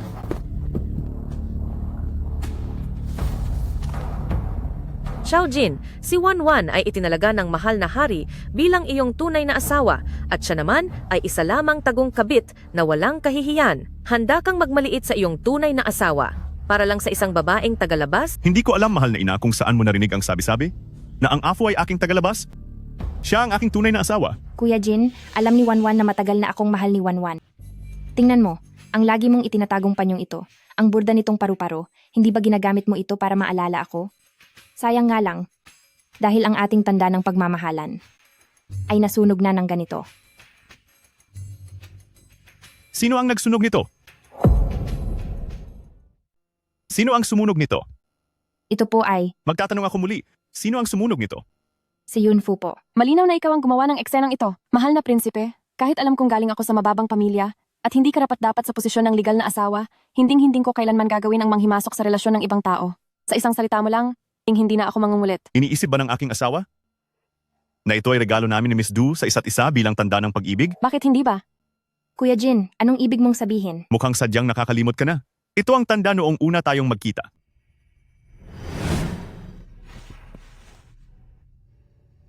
Ito kaya yung araw na? Ito ang tanda ng pag-ibig nating dalawa. Daladala niya pala ang tanda ng una naming pagkikita sa kanyang tabi. Mali ba ang hinala ko sa kanya? Xiao Jin, sobra ka na? Gumagawa ka na ng gulo. Kuya Jin, ano ba ang ginawa ng babaeng iyan para akitin ka ng ganyan? Bakit mo ito ginagawa sa akin? Huwag mong isipin dahil nandito ang mahal na Reyna, ay rerespetuhin kita at pagbibigyan sa lahat. Siya lang ang tunay na asawa na formal kong pinakasalan. Pagdating naman sa iyo, hindi ako kailanman nagkaroon ng nararamdaman sa iyo. Ikaw lang ang nagpupumilit, sumusuway sa gusto ko at pumunta pa rito sa aking mansyon para lang insultuhin ang aking asawa. Kamahalan, tingnan niyo po siya. Walang galang. Hindi ko alam kung anong pang-aakit ang ginawa ng babaeng ito sa iyo. Ngunit narito ang utos mula sa palasyo. Inuutos na pakasalan mo si Wanwan sa lalong madaling panahon. Walang modo ang masamang babaeng ito, pati ba naman ikaw ay susuway sa utos ko? Ipinagkasundong kasal?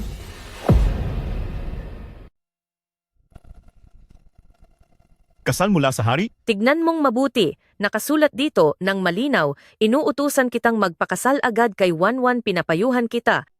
Mas mabuting hiwalayan mo na ang hamak na babaeng ito at gawing legal na asawa si Wanwan para hindi magalit ang mahal na hari.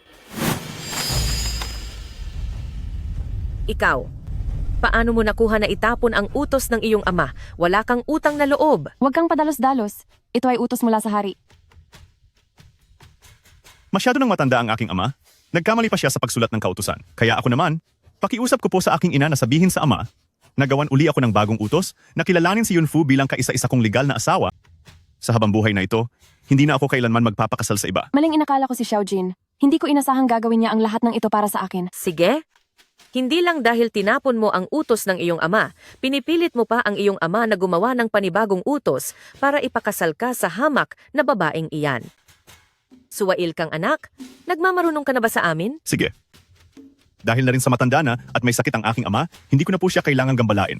Hihintayin ko na lang ang araw ng aking pag-upo sa trono at ako na mismo ang maglalabas ng utos para kay Yunfu.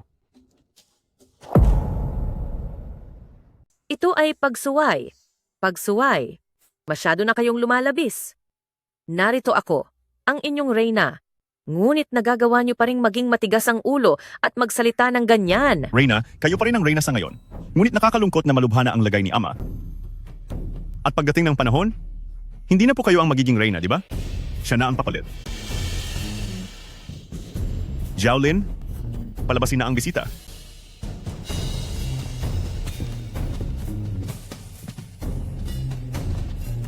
Mauna na po kayo, Miss Du, mahal na reyna.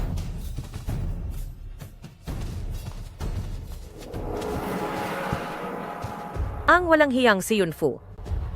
Ano kayang klaseng maruming paraan ang ginamit niya para mapaamo si ikawalong prinsipe ng ganito katindi na pati dangal ng pamilya ng hari ay kinalimutan na? Mahal na Reyna, si Kuya Jin ay hindi ganito noon. Masyadong mataas ang pamantayan niya. Paanong magkakagusto siya kay Yunfu na isang hamak na babaeng muling nagpakasal? Mahal na Reyna, siguradong may kakaibang nangyayari dito na hindi natin nakikita. Unuko Zhang, Nandito po ako. mag-imbestiga ka ng mabuti. Kung ano ba talaga ang tunay na pagkatao ng babaeng si Yunfu. Masusunod po.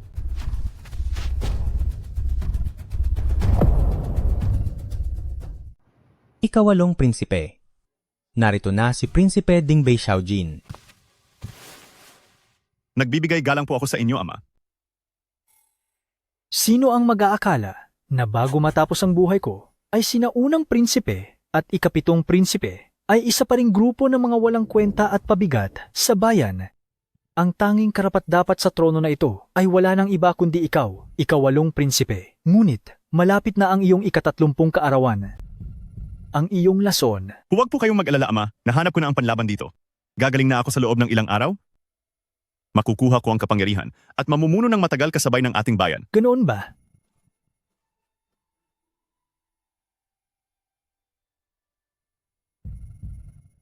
Sige, dahil wala na rin akong gaanong oras. Ngayon ay gagawa ako ng lihim na utos para sa trono. Itinatalaga kita bilang tagapagmana.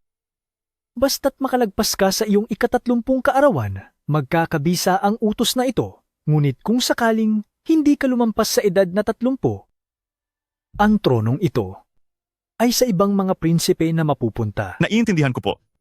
Hindi ko po bibiguin ang inyong tiwala. Mahal na prinsipe, binigyan po kayo ng master ng 7 araw na palugit sa inyong buhay at bukas na po ang huling araw. Malubha na ang sakit ng mahal na hari at ibinigay na po niya ang kanyang huling utos sa inyo. Napaka-importante na ng inyong pagluklok sa trono. Kaya kailangan na nating matanggal ang sumpa sa inyo at sa prinsesa sa lalong madaling panahon. Maghintay pa tayo ng kaunti, 1 araw na lang at mamumukadkad na ang Huitian Snow Lotus.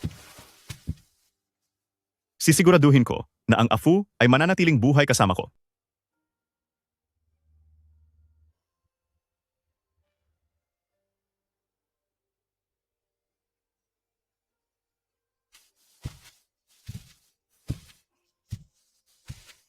Ano ang itinatago mo? Ayaw kong ipakita sa'yo. Ipakita mo sa akin. Ayaw ko nga. Ayaw mong ipakita? Kapag hindi mo ipinakita ay baka. Sige na, sige na. Ipakikita ko na sa iyo, basta huwag mo akong pagtatawanan. Bakit naman kita pagtatawanan? Pero kailangan mo munang sagutin ang isang tanong ko. At bawal magsinungaling. Dahil kung hindi, aalis ako rito. Pupunta ako sa malayo. At hindi mo na ako muling mahahanap. Ano ang tanong na iyon? Ikaw. Para sa iyo, ako ba ay isang gamot lang para sa iyong sakit? O ako ang asawa na makakasama mo habang buhay? Anong problema? Ikaw, sa iyong puso, ako ba ay gamot lamang sa iyong sakit? O ako ang iyong asawa na makakasama mo habang buhay? Xiaojin, napakabait mo sa akin. Ngunit ito ba ay galing sa puso? O baka naman tinatrato mo lang ako bilang lunas sa iyong karamdaman? Afu, bakit mo ito tinatanong? Siguro, may pagdududa na siya sa loob niya? Kailangan ko na sigurong bilisan na makuha ang Huitian Snow Lotus para kami ay makapagsama ng matagal. Afu, hindi ako magpapakasal sa isang asawa para lamang sa gamot. Nandito ako para sabihin sa iyo na ang ating amang hari ay naglabas na ng utos, ipapasa na niya ang trono sa akin. Pagkatapos nating maging ganap na mag-asawa, at pagkalipas ng aking 30 kaarawan, magiging opisyal na ang pagmamana ko ng trono. At ikaw, ay hindi lamang magiging asawa ko habang buhay, kundi ikaw din ang magiging reyna ng buong kaharian. Tapat nga ang pagmamahal niya sa akin. Wala akong pakialam kung magiging hari ka. Hindi ko rin hangad na maging isang reyna. Basta maging maayos lang ang kalusugan mo, at magkasama tayo habang buhay, sapat na iyon sa akin. Kaya naman, ano ang itinatago mo kanina? Ano ang bagay na pati ang asawa mo ay hindi pwedeng makita? Ito po, inihahanda ako para sa ating dalawa. Pero nag-uumpisa pa lang akong matutong magborda kaya naman. Pandong na pangkasal? Sinasabi nila na ang tela ng una na mismong binurda ng nobya, kapag inilagay sa higaan, habang katabi ang kanyang asawa, ay tila mga ibon na laging magkapiling. Sabi ng mga matatanda, 100 taong kapalaran ang pagsakay sa iisang bangka, 1,000 taong tadhana ang magkatabi sa pagtulog. Ito ay sumisimbolo sa malalim na pagmamahala ng mag-asawa hanggang sa pagtanda. Afu? Kamakailan ay malubha ang kalagayan ng ating amang hari at malapit na ang pagpasa ng trono. Kaya naging napakaabala ko at naantala ang panahon para sa pagsasama nating mag-asawa, pakiramdam ko ay napabayaan kita. Kapag natapos ko na ang mga gawaing ito, magiging palagi na ang ating pagsasama. Sige po.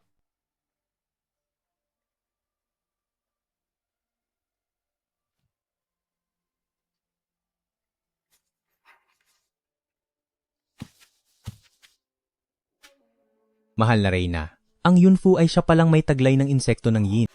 Ano? Mahal na Reynang kamahalan, si Yunfu ang host ng Sumpang Orasan. Ano?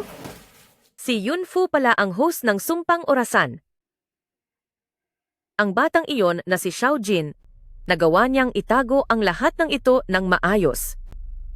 Pero, kahit na ang orasan sa loob niya ay kayang iligtas ang buhay ni Kuya Jin, anong mapapala natin doon? Siya ay hamak lamang na isang babaeng nagpakasal muli at mababa ang pinagmulan. At higit pa riyan, pagkatapos nilang magsama bilang mag-asawa, siguradong mawawala na siya kung gagamitin siya ni Kuya Jin bilang panlaban sa sakit. Sapat na sana iyon. Bakit pa kailangang pakasalan siya bilang asawa? Para sa babaeng ito, handang ibigay ni Xiaojin ang kanyang sariling dugo para lang buhayin ang lotus. Tila, sa babaeng iyon ay totoong nahulog na ang loob niya. Mahal na kamahalan, gusto ko ring maging maayos ang lagay ni Kuya Jin at humaba ang kanyang buhay. Pero kung totoong may nararamdaman si Kuya Jin sa masamang babaeng iyon, sa katuwaan niya, sa oras na ipakasal niya ito sa kanya, at poprotektahan niya ito ng lubos, paano na ako? Baka habang buhay ko, na hindi makukuha ang pagiging reyna, mahal na kamahalan. Mayroon akong naisip na paraan upang tapusin na ang masamang babaeng iyon. Kapag wala na siya, darating na ang pagkakataon mo.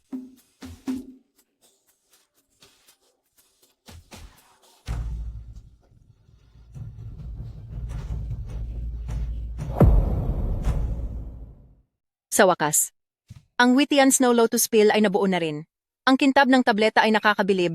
Kitang-kita na para ito sa mahal na prinsesa. Puno ka ng pagmamahal kay Yunfu. Mabuti naman. Ang buhay ni Yunfu ay ligtas na sa wakas. Mahal na prinsipe, wala na ang dating hari kagabi pa. At ang 7 niyo pong araw ay tapos na rin. Kailangan na po ang inyong paghalili. Mas mabuting alisin na agad ang sumpa kasama si prinsesa.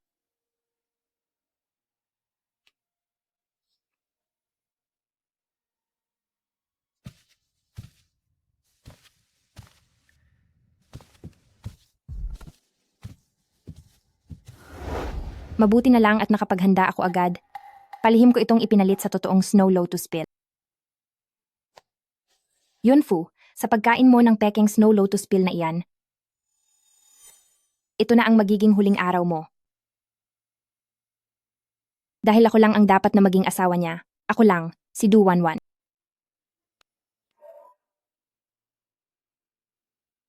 Ang puno ng mansanita sa katimugan, sa bawat dahon ay may pangungulila. Ang prutas ay maubos man, ang pangungulila ay kailan may di mawawala. Tila mayroon pala talaga akong talento sa pagbuburda. Prinsesa, nakabalik na po ang mahal na hari sa palasyo. Talaga po? Bakit hindi ka nanatili sa tabi niya para magbantay? At sadya mo pa itong pinuntahan para sabihin sa akin? Sabi po ng mahal na hari, na ngayong gabi na po ang inyong unang gabi bilang mag-asawa. Gusto po ng mahal na hari na kainin po muna ito ni prinsesa. Para saan po ito? Ayon sa mahal na hari, gamot daw po ito para lumakas ang katawan, na siguradong makakatulong din po sa inyong pagsasama mamayang gabi.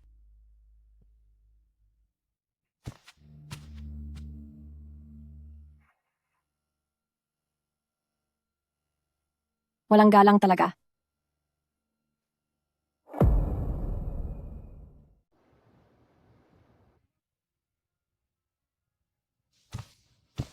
Prinsesa, oras na po para maligo at mag-ayos.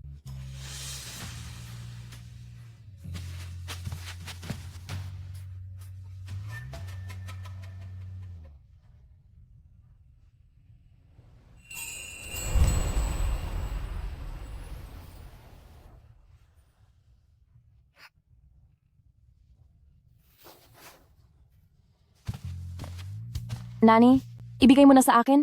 Ako na ang maghahanda.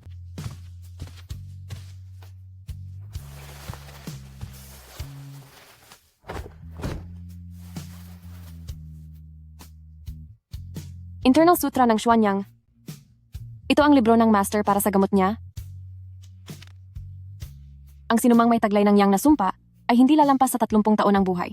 Iyan nasumpa lang ang tanging makakapigil dito. At kung ang tao ang magsisilbing host ng yin nasumpa, kailangang magsama sila sa kama para tuluyang gumaling. Ngunit dahil magkalaban ang yin at yang, ang pagsasama sa kama ay magdudulot ng malaking pinsala sa host ng yin nasumpa, maaari itong maging sanhi ng pagkaparalisa o maaari ring mawala ang buhay. Prinsesa, sabi po ng hari, hindi naging maayos ang paghahanda sa araw ng kasal, kaya magbibigay pa po siya ng maraming regalo para sa inyo, bilang pambawi. Itong 1,000 piraso ay nararapat lang para sa dangal ninyo, prinsesa. Kung makukuha ang kanyang puso, sa tuwing magsasama, ay mas lalong bibilis ang paggaling upang masigurado na magiging ligtas siya habang buhay.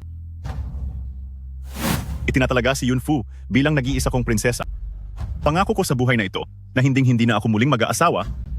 At ikaw, ay hindi lang basta asawang makakasama ko habang buhay, kundi ikaw din sa hinaharap ang magiging reyna na mamumuno sa lahat.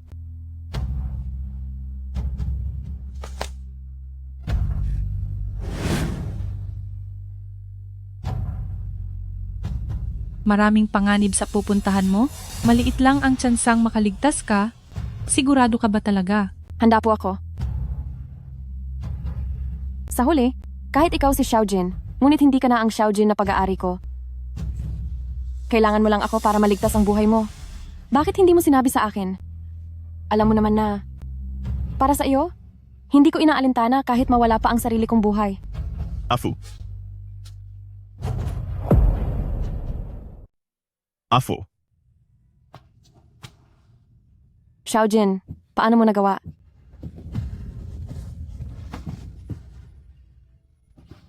Anong nangyayari sa akin? Bakit ang init ng katawan ko? Xiaojin, matapos mo akong linlangin ng ganito, bakit kailangan mo pa akong painumin ng ganitong gamot? Isa lamang akong mahinang babae na walang kapangyarihan. Kailangan mo pa ba akong katakutan ng ganito? Sa buhay na ito, itinalaga ka talagang maging dakilang pinuno. Masyadong mapagduda at masyadong walang puso. Afu? Pagkatapos ng gabing ito, uupo na ako sa trono bilang emperador. At ikaw? Ikaw ang magiging pinakamataas na reyna.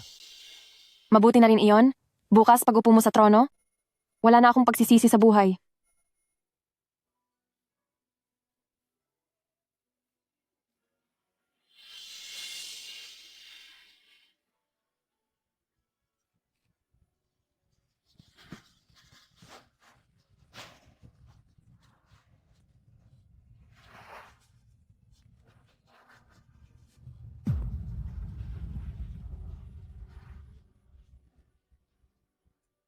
Prinsesa Yun.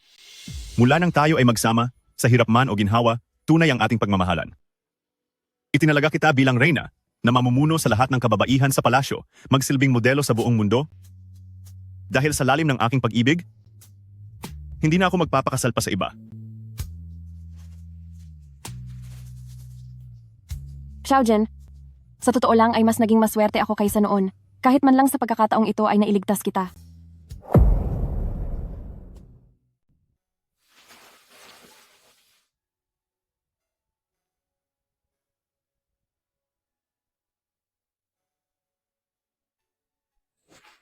Afu, ibinigay mo sa akin ang lahat.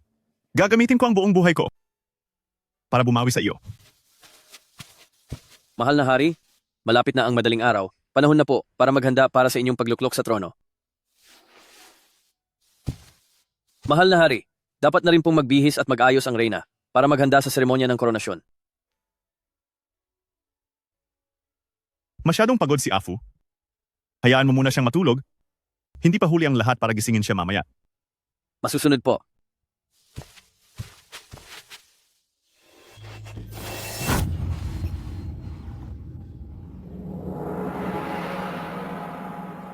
Tapos na sigurong mag-ayos ang reyna, ipadala ang aking karwahe para sunduin siya. Gusto kong makasama ang reyna sa iisang sasakyan. Masusunod po. Mahal na hari, mahal na hari, mahal na hari, may nangyaring masama sa reyna. Anong nangyari kay Afu? Ang reyna, siya ay... Magsalita ka. Anong nangyari? Wala na po ang mahal na reyna.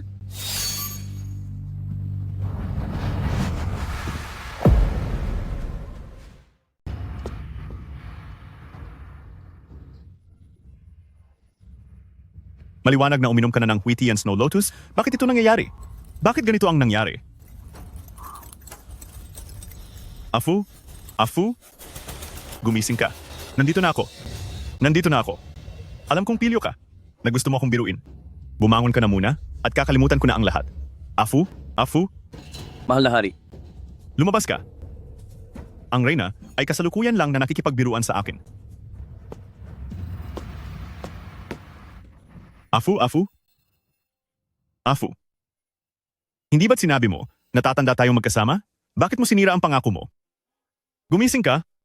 Hindi ba't sinabi mo? Sinabi mong palayain ko ang pamilya mo. Ngayon din ay maglalabas ako ng utos na ang lahat ng kalalakihan ng pamilyang yun ay bibigyan ng matataas na posisyon at ang mga kababaihan ay gagawing mga donya? Ayaw mo ba?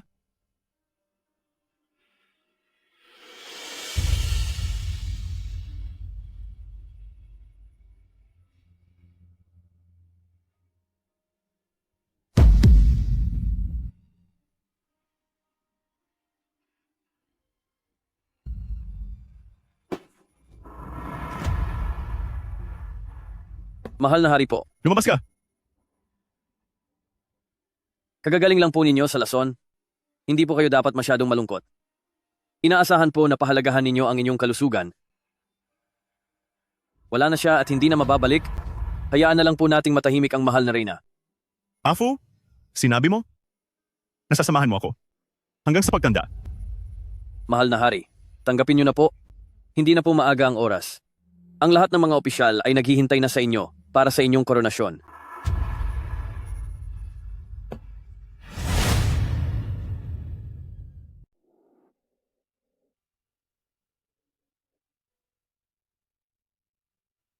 Wala akong pakialam kung isa ka mang mahal na hari. Hindi ko rin hangad na maging isang reyna. Basta't ligtas ka at maayos ang kalusugan, na magkasama tayo habang buhay. Sapat na iyon sa akin. Mahal na hari, kamamanan nyo pa lang po ng trono mula sa yumaong hari. Naghihintay po sa inyo ang lahat ng opisyal sa palasyo. Sa inyong mga balikat, nakasalalay ang buong kapakanan ng ating bayan.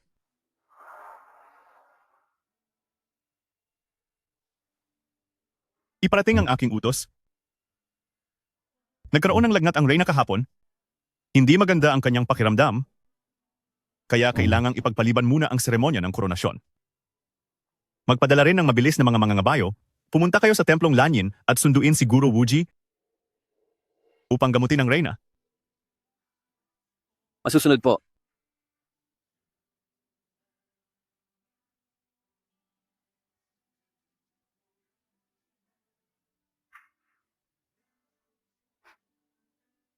Paumanhin po, Mahal na hari, ang mahal na reyna po ay iniwan na ng kanyang diwa. Ang kanyang lakas ay tuluyan nang nawala. Ako po ay wala nang magagawa.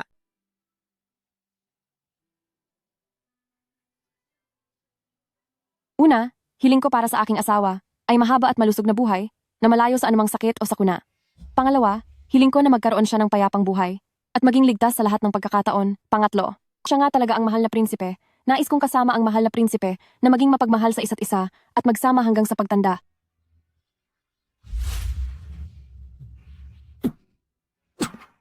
Mahal na prinsipe, siya.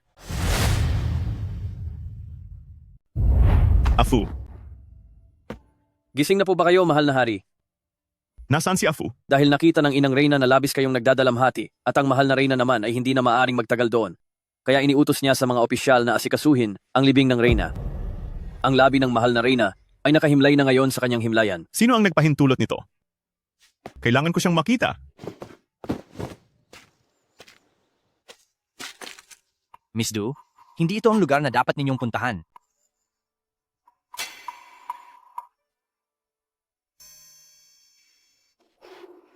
Yunfu, hindi ko inasahang papayagan mo si Kuya Jin na ipagpatayo ka ng ganito kalaking himlayan ng reyna.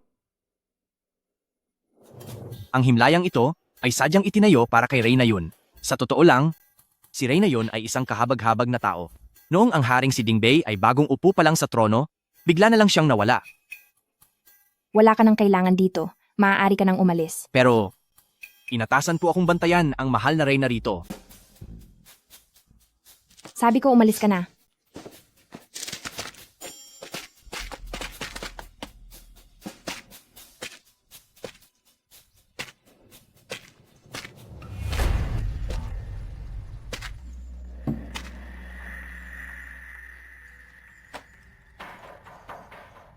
Yunfu, dahil sa pangaagaw mo kay Kuya Jin, sisiguraduhin kong hindi ka matatahimik. Kayong mga naririyan, kunin ang katawan ni Yunfu at itapon sa labas para ipakain sa mga hayop.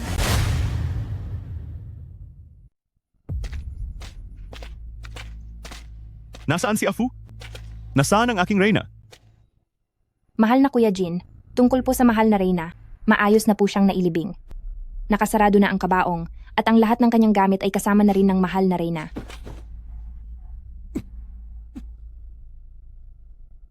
Mahal na hari, hayaan niyo na po siyang makapagpahinga ng mapayapa. Mula nang mawala ang mahal na reyna kahapon, namuti na ang buhok niyo dahil sa labis na pighati. Kahit pa nasa kabilang buhay na ang mahal na reyna, kahit sirain niyo pa ang kabaong ngayon, hindi na muling babalik ang mahal na reyna, mahal na hari. Ang ikatlong hiling ay ang maging tapat tayo sa isa't isa bilang mag-asawa at tumandang magkasama. Tapat na pagsasama bilang mag-asawa. Hanggang sa pagtanda. Tumanda na ako kasama ni Afu. Mahal na hari, mayroon pong bagay na hindi malinaw sa akin. Hindi ko po alam kung dapat ko ba itong sabihin. Magsalita ka. Sinabi po noon ni Guro Wuji na sa pag-inom ng Wheatian Snow Lotus, magiging maayos ang kalagayan ng mahal na reyna. Ngunit ngayon, dahil sa inyong matinding pighati kahapon, mas inintindi namin ang inyong kalusugan at hindi kami nakapag-isip ng mabuti. Sa pag-uulat ko ngayong umaga, naisip kong lumapit at ipaalam sa inyo na parang kahapon po ay may nakita akong palihim na pumasok sa kwarto ni Guro Wuji.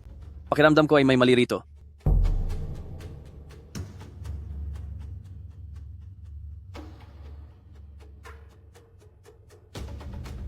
Siyasatin niyo iyan agad. Huwag kayong magpapalagpas ng anumang ebidensya. Kung may kinalaman nga ang iba sa pagkamatay ng reyna, sisiguraduhin kong siya ay magbabayad sa ginawa niya. Mahal na hari, maingat po kaming nagsagawa ng paghahanap. Mula sa Templong Lanyin hanggang sa bawat mansyon at looban, at sa wakas sa loob ng kwarto ni na mansyon ng Du at Miss Du, ay nahanap po namin ito. Ito ba ang Snow Lotus Pill? Opo. Napatunayan po namin na bago pa ang Guro Wuji, lihim na niyang pinalitan ang totoong Snow Lotus Pill. Kaya naman ang Snow Lotus Pill na ibinigay sa inyo ng Guro Wuji ay peke. At ang mahal na reyna naman, dahil nga po sa pag-inom ng peking Snow Lotus Pill. Kaya naman, nasaan na ang masamang babaeng iyon ngayon?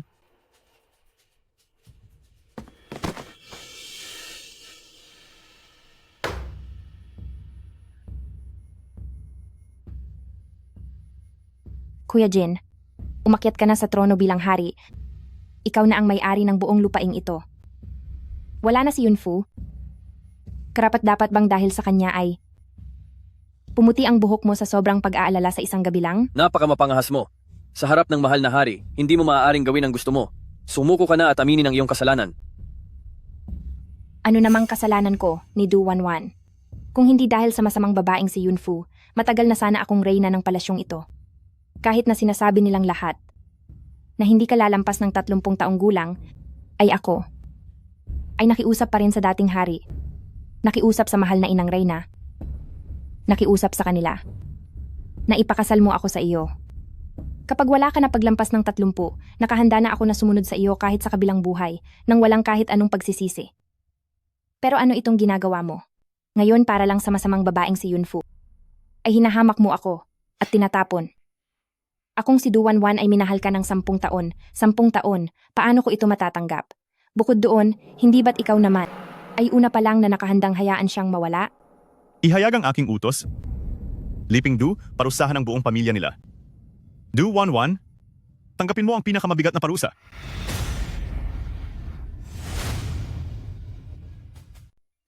Eto, inumin mo na itong gamot. Mother-in-law, Huwag ka nang tumingin sa paligid, inumin mo na ito. Hindi na ito mabuti kapag lumamig na. bakit ka narito? Bakit? Mapalad ka at nabuhay ka pa. Dapat ay katapusan mo na talaga. Ngunit bago lumabas ang yin parasite sa katawan mo, ay tinamaan ka na ng isang matinding lason. Dapat ay wala ka na sana, pero ang parasite na iyon ang gumawa ng paraan para dugtungan ang hininga mo. Pero dahil wala kang pulso, at naninigas at malamig ang iyong katawan, para ka na talagang wala na. Kung sa panahong iyon, nailibing ka ng mga tao, kahit na pagkalipas ng ilang araw ay mawala ang bisa ng lason at magising ka uli, ay maililibing ka lang ng buhay at maghihintay lang ng katapusan mo sa ilalim ng lupa. Sino ang mag-aakalang itatapon ka lang sa tambakan ng mga wala na? Mabuti na lang at dumaan ako at dinala kita rito. Huwag kang matakot. Ngayon ay panatag kang manatili rito sa piling ko. Tama, kapag nangyari ang gabing iyon, ay tiyak na mawawala o mapaparusahan ang biktima ng parasite. Bakit makokontento si Xiaojin na naghihirap lang ako, imbis na tapusin na ang buhay ko? Ginamit niya ang lahat ng taktika at nagpagod pa sa pagpaplano para lang bigyan ako ng lason. Nakakatawa talaga. May kasalanan din ako rito, hindi ko naipaliwanag sa iyo ng malinaw ang panganib. Nang mapadpad ka sa mundong ito, ibig sabihin ay magsisimulang muli ang lahat. Siya ay siya pa rin, pero iba na rin ang pagkatao niya. Hindi lang dahil sa wala siyang maalala sa iyo, hindi rin garantisadong mamahalin ka niya, at baka saktan ka pa niya. Ganoon ba? Talaga ha?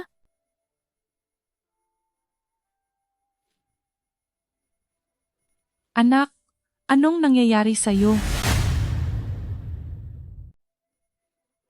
Iha, anong nangyari sa iyo? Dr. Liu.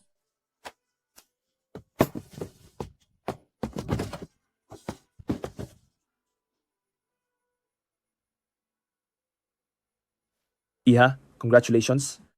2 buwan ka nang nagdadalang tao. Nagdadalang tao? Nagbunga pala ang pagmamahalan namin ni Xiaojin.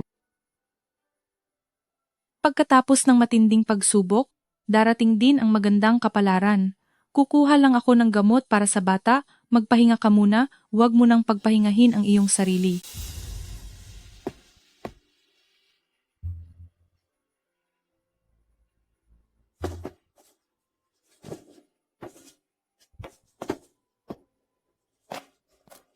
Nabalitaan mo ba? Naglabas na ng utos ang mahal na hari. Pinarusahan na si Liping Du. Ang sabi raw ay ang panganay na anak ng mga Du na si Du Wanwan ang nagplano para mawala ang dating reyna. Kaya pati ang buong pamilya niya ay nadamay at naparusahan. Siyempre, alam ko yan. Narinig ko rin na mula nang wala na ang dating reyna, ang mahal na hari ay palagi nang nananatili sa mansyon ng Prinsipe Dingbei. Ayaw niyang bumalik sa palasyo. Nagutos pa siya na hinding-hindi nakukuha ng bagong asawa o reyna. Ang pagmamahal ng hari sa dating reyna ay tunay na napakalalim at wagas. Kriminal? Ang mundong pinapangarap niya at ang payapang buhay sa hinaharap ay nakuha na niyang lahat. Ang pagkukulang ko kay Xiaojin ay nabayaran ko na rin. Mula ngayon, wala na kaming kinalaman sa isa't isa. At tungkol sa batang ito, sisiguraduhin kong maaalagaan ko siya hanggang sa paglaki niya.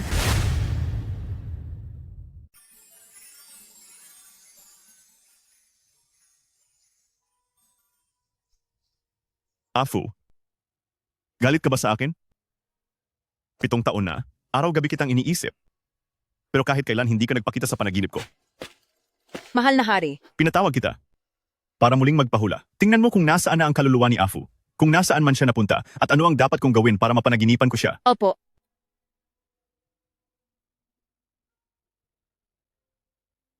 Anong sabi?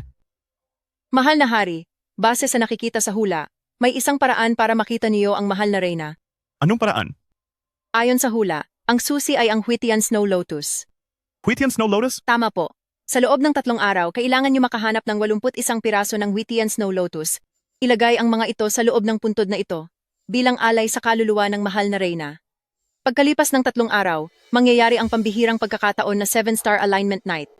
Pagdating ng gabing iyon, kasabay ng pagbuka ng 81 Snow Lotus, makikita niyo po rito ang mahal na reyna. Totoo ba yan? Alam niyo po, napakahirap hanapin ng Huitian Snow Lotus. 100 piraso lang ang meron sa buong mundo, at ang 7-star alignment sa makalawa ay pambihirang mangyari. Hindi ito dapat palampasin. Kaya naman, kagustuhan niyong makita ang reyna parang pag-abot sa langit.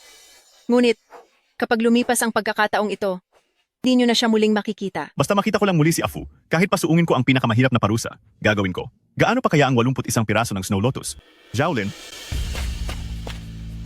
Nandito po ako. ipaalam sa buong mundo, sinumang makapagbibigay ng Huitian Snow Lotus ay gagantimpalaan ng 1,000 gintong dolyar. Sa loob ng 3 araw, kailangang dalhin ang 81 Snow Lotus. Walang dapat magkulang, dalhin ang lahat sa puntod ng rain. Opo.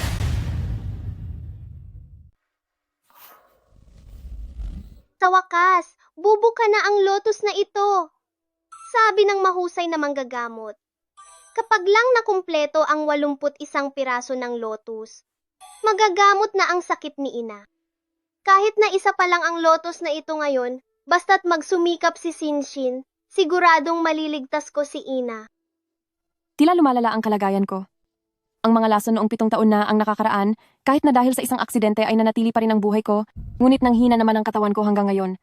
Ang panahon na makakasama ko si Shinshin ay paubos na. Ang matandang manggagamot ay madalas na biglang nawawala. Kung wala na ako, kanino ko pa ipagkakatiwala si Shinshin? Singshin!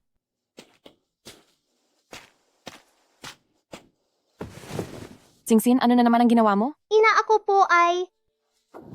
Nagkasugat ka na naman ba? Para lang diligin ang lotus na iyan? Ilang beses ko na bang sinabi sa iyo na huwag kang maniniwala sa mga mapagpanggap na iyan. Ang mga itinuro ko sa iyong paraan para hindi maloko. Mukhang nakalimutan mo na lahat. Ina, hindi naman po sa hindi nakikinig si Singshin. Sabi po ng manggagamot, tanging lotus na nadiligan ng dugo ang makakapagligtas sa inyo. Hindi kaya ni Singshin na wala si Ina. Hindi ko hahayaang lumala ang sakit nyo. Jinjin, hindi naman sinasadya ni Ina na mapagalitan ka. Ikaw lang ang kaisa-isa kong pamilya, kaya ayaw kong masaktan ka kahit kaunti. Huwag kang mag-alala. Huwag kang mag-alala. Mabubuhay ng matagal si Ina para alagaan si Shinshin hanggang sa paglaki mo. Sige po. Mahal na hari. 2 araw na ang nakalipas, ilang Snow Lotus na ang nahanap nyo? Mahal na hari, nag-alok po ako ng 10,000 ginto bilang pabuya sa buong 13 probinsya at nakakuha na kami ng 80 Snow Lotus. Ngayon, isa na lang ang kulang at makukumpleto na ang ritual ng pag-aalay. Sa pagsapit ng 7-star alignment bukas ng gabi, muli na ninyong makakasama ang mahal na reyna. Kailangan na lang nating mahanap ang huling isa. Hanapin ito. Gawin ninyo ang lahat para mahanap ito. Ang sinumang makakahanap sa huling Snow Lotus na iyan, ay bibigyan ko ng kahit anong pabuya. Balita. Mahal na hari, may balita na po. Magsalita ka. May isang taga-nayon po na nagsabing ang 81 Snow Lotus ay nakita niya sa kanilang nayon. Mabuti, napakabuti. Salamat sa langit, sa wakas ay muli kong makikita si Afu at makakasama siyang muli. Kahit pa isa na lang siyang kaluluwa, gagawin ko ang lahat makita lang siya. Jaolin, ikaw mismo ang pumunta para kunin ito. Ang huling Snow Lotus na iyon ay napakahalaga, hindi tayo pwedeng magkamali. Opo. Sa wakas, namukadkad din ang Snow Lotus na ito. Uncle, ibalik mo ang Snow Lotus ko. Ibalik mo ang Snow Lotus ko. Bata, Ito ang 100 ginto. Kinukuha ko na ang Snow Lotus na ito. Akin na itong Snow Lotus. Sandali, wag kang aalis. Akin ang Snow Lotus na iyan, inaantay iyan ng nanay ko. Para lang galingin siya. Ang nanay mo? Alam mo ba na ang Snow Lotus na ito ay iaalay para kay yumaong Emperatrice? Ang nanay mo na nasa liblib na lugar, ano man ang mangyari sa kanya, maikukumpara ba iyon kahit sa isang hibla ng buhok ni yumaong Emperatrice? Nagmamakaawa po ako, sir. Ibalik niyo na po sa akin ang Snow Lotus. Kapag nawala ang nanay ko, wala na ring silbi ang buhay ko. Bata, itong 100 gintong barya ay sapat na para sa inyong mag-ina hanggang sa susunod na mga henerasyon. Ang 99 na Snow Lotus ay kailangang ihandog sa libingan ng Empress. Mahal na mahal ng hari ang kanyang asawa at si yumaong Emperatrice ang pinakaimportante sa kanya. Kapag nagkulang ito ng isa, siguradong magagalit ang hari, parurusahan ng buong pamilya mo. At kayong dalawa ng nanay mo ay parehong mawawala. Huwag kang aalis. Ibalik mo sa akin ang Snow Lotus. Ibalik mo ang Snow Lotus ko. Wala na ang Snow Lotus. Paano nagagaling ang nanay ko sa sakit niya? Ang 99 na Snow Lotus ay kailangang ihandog sa libingan ng Empress. 99 na Snow Lotus. Libingan ng Empress. Eksaktong 99 na Snow Lotus ang kailangan para sa sakit ni nanay. Kung pupunta ako doon, maliligtas ko na ang nanay ko.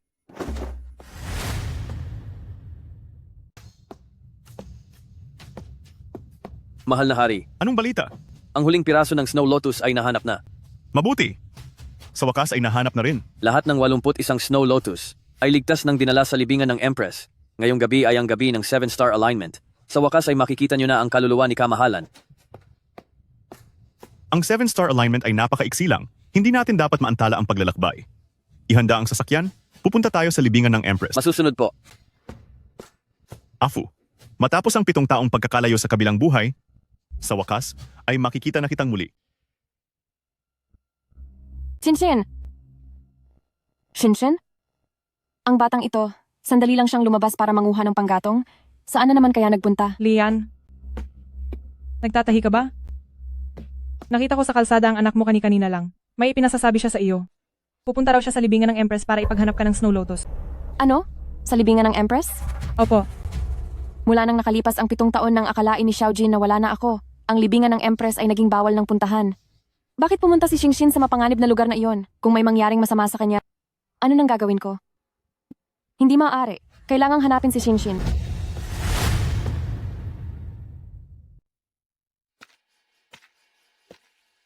Ito pala ang libingan ng Empress. Mas kahanga-hanga pa kaysa sa tunay na kabundukan at anyong tubig. Ito ang Huitian Snow Lotus. 1, 2, 3, 4. Mayroon ngang 81 piraso. Maliligtas na ang sakit ni inay. Mahal na hari, kakatingin ko lang po sa langit. At mayroon na lang pong 15 minuto bago ang pagsabay-sabay ng 7 bituin. Sa oras na iyon, 81 piraso ng mga lotus ay sabay-sabay na mamumukadkad. Makikita nyo na po ang mahal na reyna.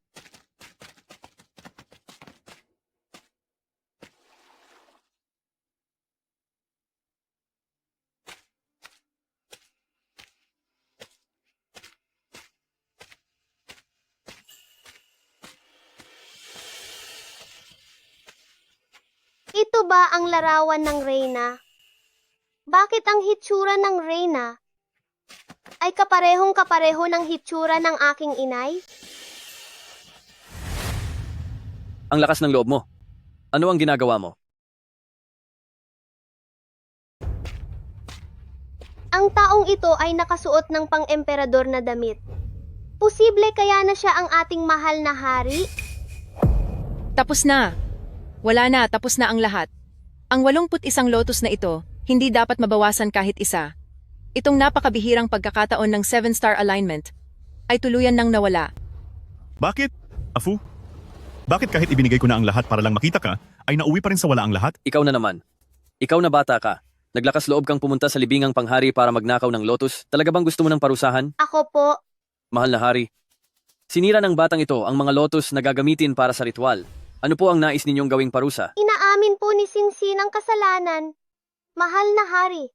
Kinuha po ni Singsin ang lotus para po ipanggamot sa aking ina. Patawarin niyo na po si Singsin. Handa po akong tumanggap ng parusa, pero maaari po bang hayaan niyo muna si Singsin na makabalik para gamutin ang aking ina? Sinasabi mong may ina ka pa? Ano ang pangalan niya? Yunfu po ang pangalan ng aking ina. Sabi mo, ay Yunfu ang pangalan ng iyong ina? Opo. Ang larawang ito at ang aking ina ay kamukhang-kamukha po talaga. Jingxin? Singsin? Anong ginagawa mo rito? Singxin? Anong ginagawa mo? Saan galing ang taga-bukid na babaeng ito? At bakit napadpad dito sa sagradong puntod ng reyna? Sa tingin mo ba ay karapat-dapat kang pumasok dito? Papuntahin niyo po ako sa loob. Ang anak ko ay tumakbo papasok sa puntod ng reyna. Ang puntod ng reyna ay isang ipinagbabawal na lugar. Ang ginawa ng anak mong pagpasok ng walang pahintulot ay tiyak na mapaparusahan ng malubha. Ilayo niyo siya rito. Opo. Tigil. Singsin! Inay, Singsin, okay ka lang ba? Pinag-alala mo ng husto ang inay. ayos lang po ako, inay. Si Sinshin ay pumasok lang naman po para ihanap kayo ng bulaklak ng snow lotus. Yun, Singsin, nagawa mo pang pasukin ang isang bawal na lugar. Kung hindi pa kita pipigilan, balak mo na ba yatang magpunta sa langit sa pasaway mo? Afu? Nagkakamali ka po ng inaakala. Paano naman ako magkakamali sa'yo? Talagang nagkakamali po kayo ng taong nakikita. Inay, siya ba ang itay ko?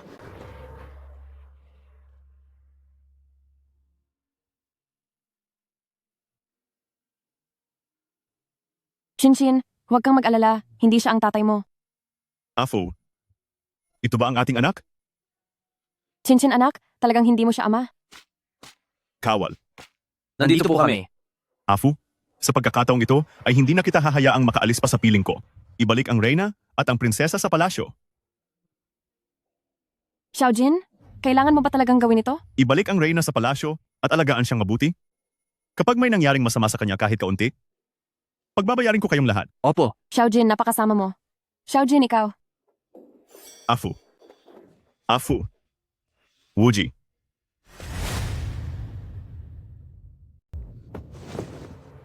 Binabati po kita, mahal na hari. Ang lason na nasa loob ng katawan ng reyna ay tuluyan na pong nawala at ligtas na siya. Totoo ba ang sinasabi mo? Kung ganoon, bakit si Afu ay mukhang mahina pa rin? Maaring dahil ito sa panganganak ng reyna. Mabuti na lang at ang lason ay kasabay ring nailabas noong siya ay nanganak. Ano ang dapat nating gawin para gumaling siya? Kailangan ba ng Snow Lotus Pill? Kung hindi sapat ang isa, handa akong gamitin ang sarili kong dugo para buhayin ang Huitian Snow Lotus. Kahit ilan pa iyan, hindi ako natatakot. Huwag po kayong mag-alala, mahal na hari. Maayos na ang kalagayan ng reyna. Ngunit dahil sa ilang taon niyang pagkawala, nagtrabaho siya ng husto para mabuhay, kaya ang panghihina ng kanyang katawan ay hindi agad nababawi. Kailangan ko lang bumalik upang gumawa ng reseta para sa kanyang paglakas. At gagaling din siya sa loob ng ilang araw. Kung ganoon, bilisan mo na. Masusunod po.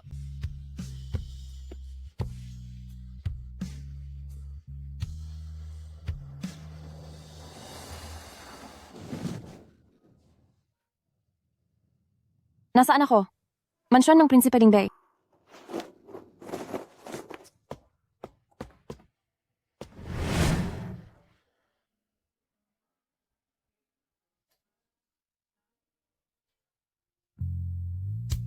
Isang tagay ng alak para sa kasal, pag-ibig na habang buhay, sama-sama sa hirap at ginhawa, sumpang walang iwanan.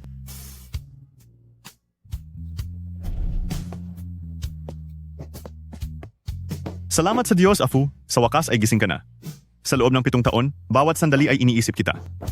Kailangan pa ba nang magpanggap ka sa harap ko?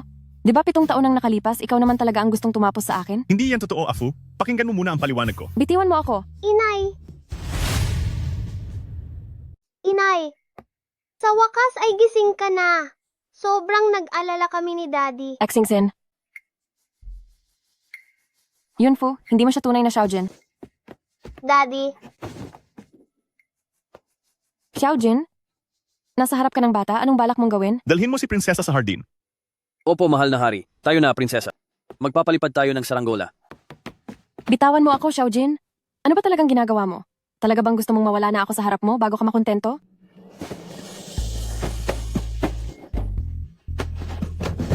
Xiaojin, nababaliw ka na.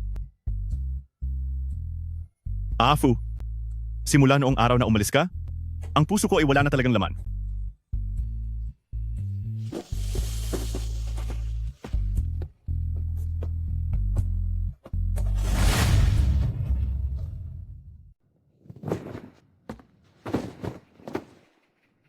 Afu? Sabi ng dalubhasa ay mahina ang iyong katawan at kailangan mong magpahinga ng mabuti. Bata pa si Singshin. Matitiis mo ba na makita siyang sa murang edad ay nag-aalala na sa iyo, araw at gabi? Ikaw ang aking reyna, ang namumuno sa palasyong ito. Maging ang mga doktor sa palasyo o ang lahat ng pinakamagaling na gamot sa mundo, hahanapin ko ang lahat ng iyon para sa iyo. Si Singshin ang tanging prinsesa ng Chang. Ibibigay ko ang lahat ng pinakamabuti para sa inyo. Pinakamagaling na gamot? Ang posisyon ng reyna? Xiaojin, paano mo nasasabing kailangan ko ang mga bagay na iyan? Afu, makinig ka sa akin. Isang aksidente lang ang nangyari 7 taon na ang nakalilipas, ako. Tama na, Xiaojin. Sige. Kahit na galit ka pa sa akin, naisip mo ba na 1 taon na lang ang itatagal mo? Paano na si Shinshin kapag wala ka na? 6 na taong gulang pa lang siya. Sa tabi ko, siya ay magiging isang kagalang-galang na prinsesa ng Chang. Pero kung aalis ka sa akin, matitiis mo ba na makita siyang maulila sa ina at maghirap sa buong buhay niya? Wala na akong sapat na oras. Kung magiging tapat lang si Xiaojin kay Singshin, magkakaroon ng mag-aalaga sa kanya? Pero, mapagkakatiwalaan ko pa ba siya ulit? Afu, sa buong buhay ko, ikaw lang ang nag-iisa kong asawa. Mahal na reyna, oras na po para kumain. Ang mga pagkaing ito ay inihanda ayon sa... Mahal na reyna? Mahal na reyna? Nawawala ang mahal na reyna. Hindi ito maaari. Nawawala ang mahal na reyna.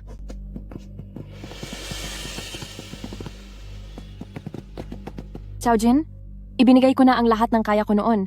Bakit ba ayaw mo pa kaming palayain? Ang buong mundo ay sakop ng aking kapangyarihan. Sa tingin mo ba kapag lumabas ka ng palasyo, ay matatakasan mo na ako? Kapag ngayon ay hindi mo pa rin kami pinayagang makaalis. Inay, wag po! Ako si Yunfu ay mawawala na sa harap mo ngayon din. Sige. Palayain kayo?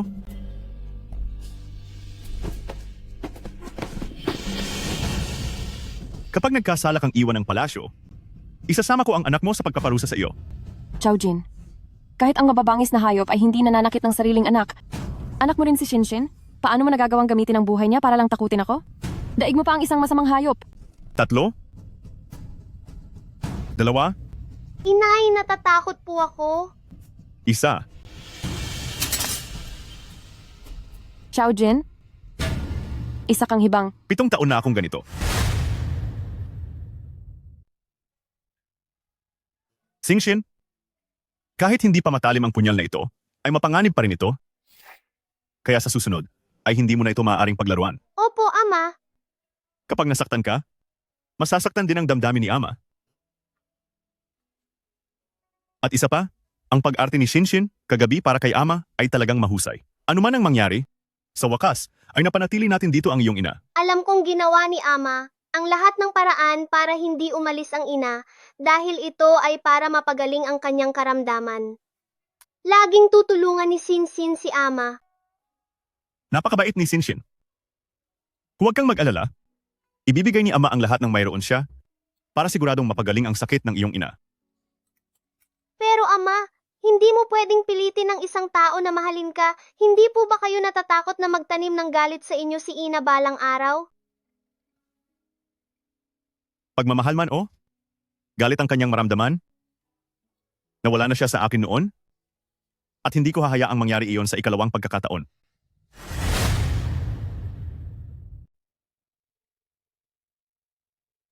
Napakatalino talaga ni Singsin. Pagkatapos lang ng isang beses na pag-aaral, alam mo na kung paano isulat ang iyong pangalan. Kung nasa modernong panahon lang tayo, tiyak na magiging magaling kang mag-aral sa Tsinghua at Peking. Dahil po kahapon, tinuruan po ni Ama si Xingxin na isulat ang kanyang pangalan at nakita ko pa po si Ama na palihim na isinusulat ang pangalan ni Ina ng paulit-ulit.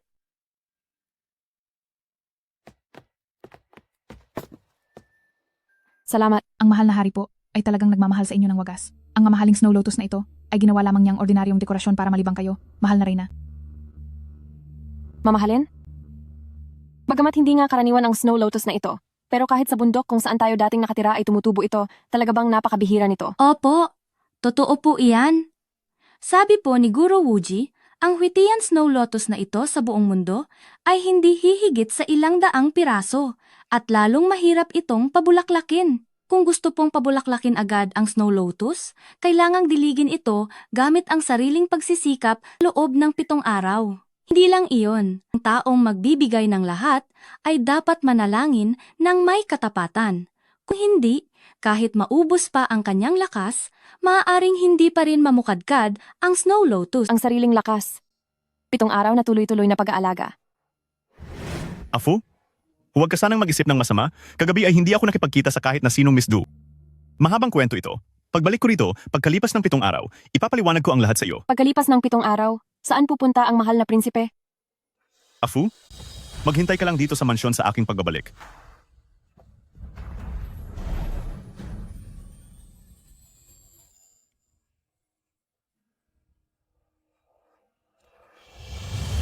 Ibig bang sabihin nito, ang 7 araw na pag-alis ni Xiaojin ay para talaga ibuhos ang lahat ng kanyang lakas upang pabulaklakin ang Huitian Snow Lotus para sa akin?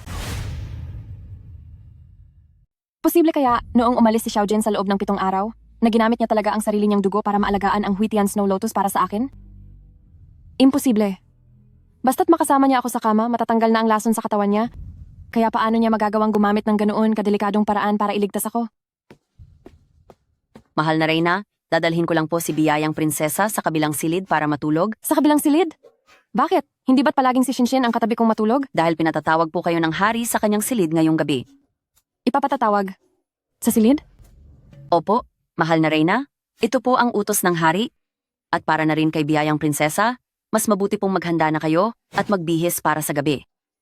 Gaya ng inaasahan, napaka-selfish talaga ng mga lalaki. Kinagamit pa ang sarili niyang anak para takutin ako. Pero kung hindi ako pupunta, ang walang hiyang si Xiaojin na iyon ay gagamitin na naman si Shinshin para bantaan ako. Hayaan na nga, isipin ko na lang na malas lang talaga ako. Sige, tara na. Halika na, biyayang prinsesa.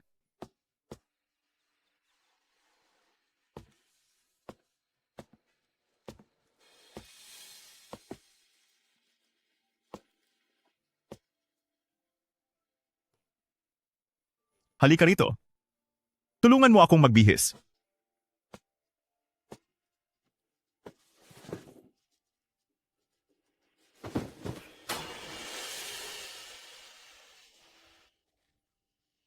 Ang sugat niya na ito.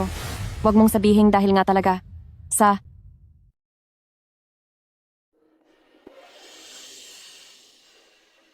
Hindi lang iyon.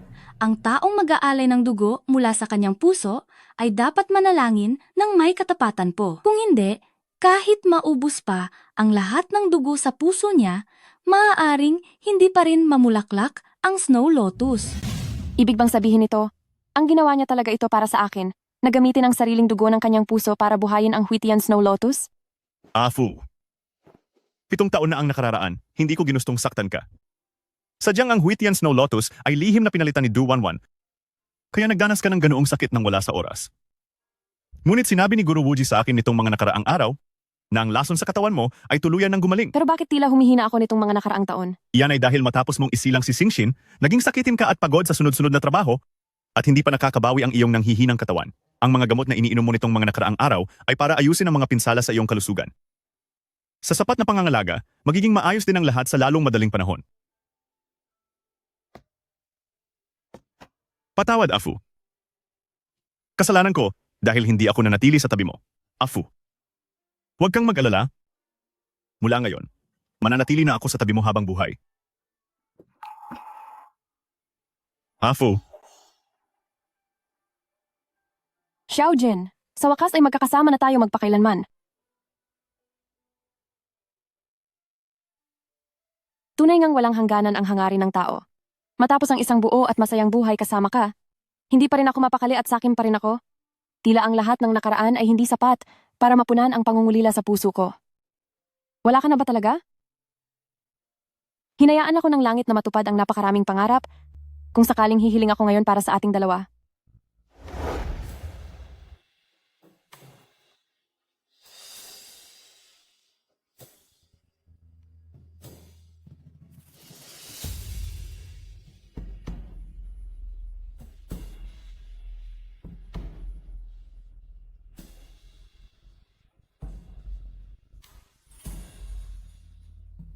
Afu,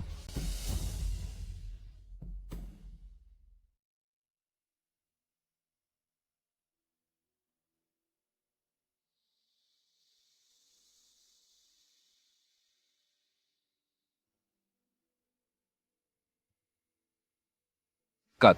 Perfect. Tapos na ang taping. Salamat sa pagtitiyaga, Guro.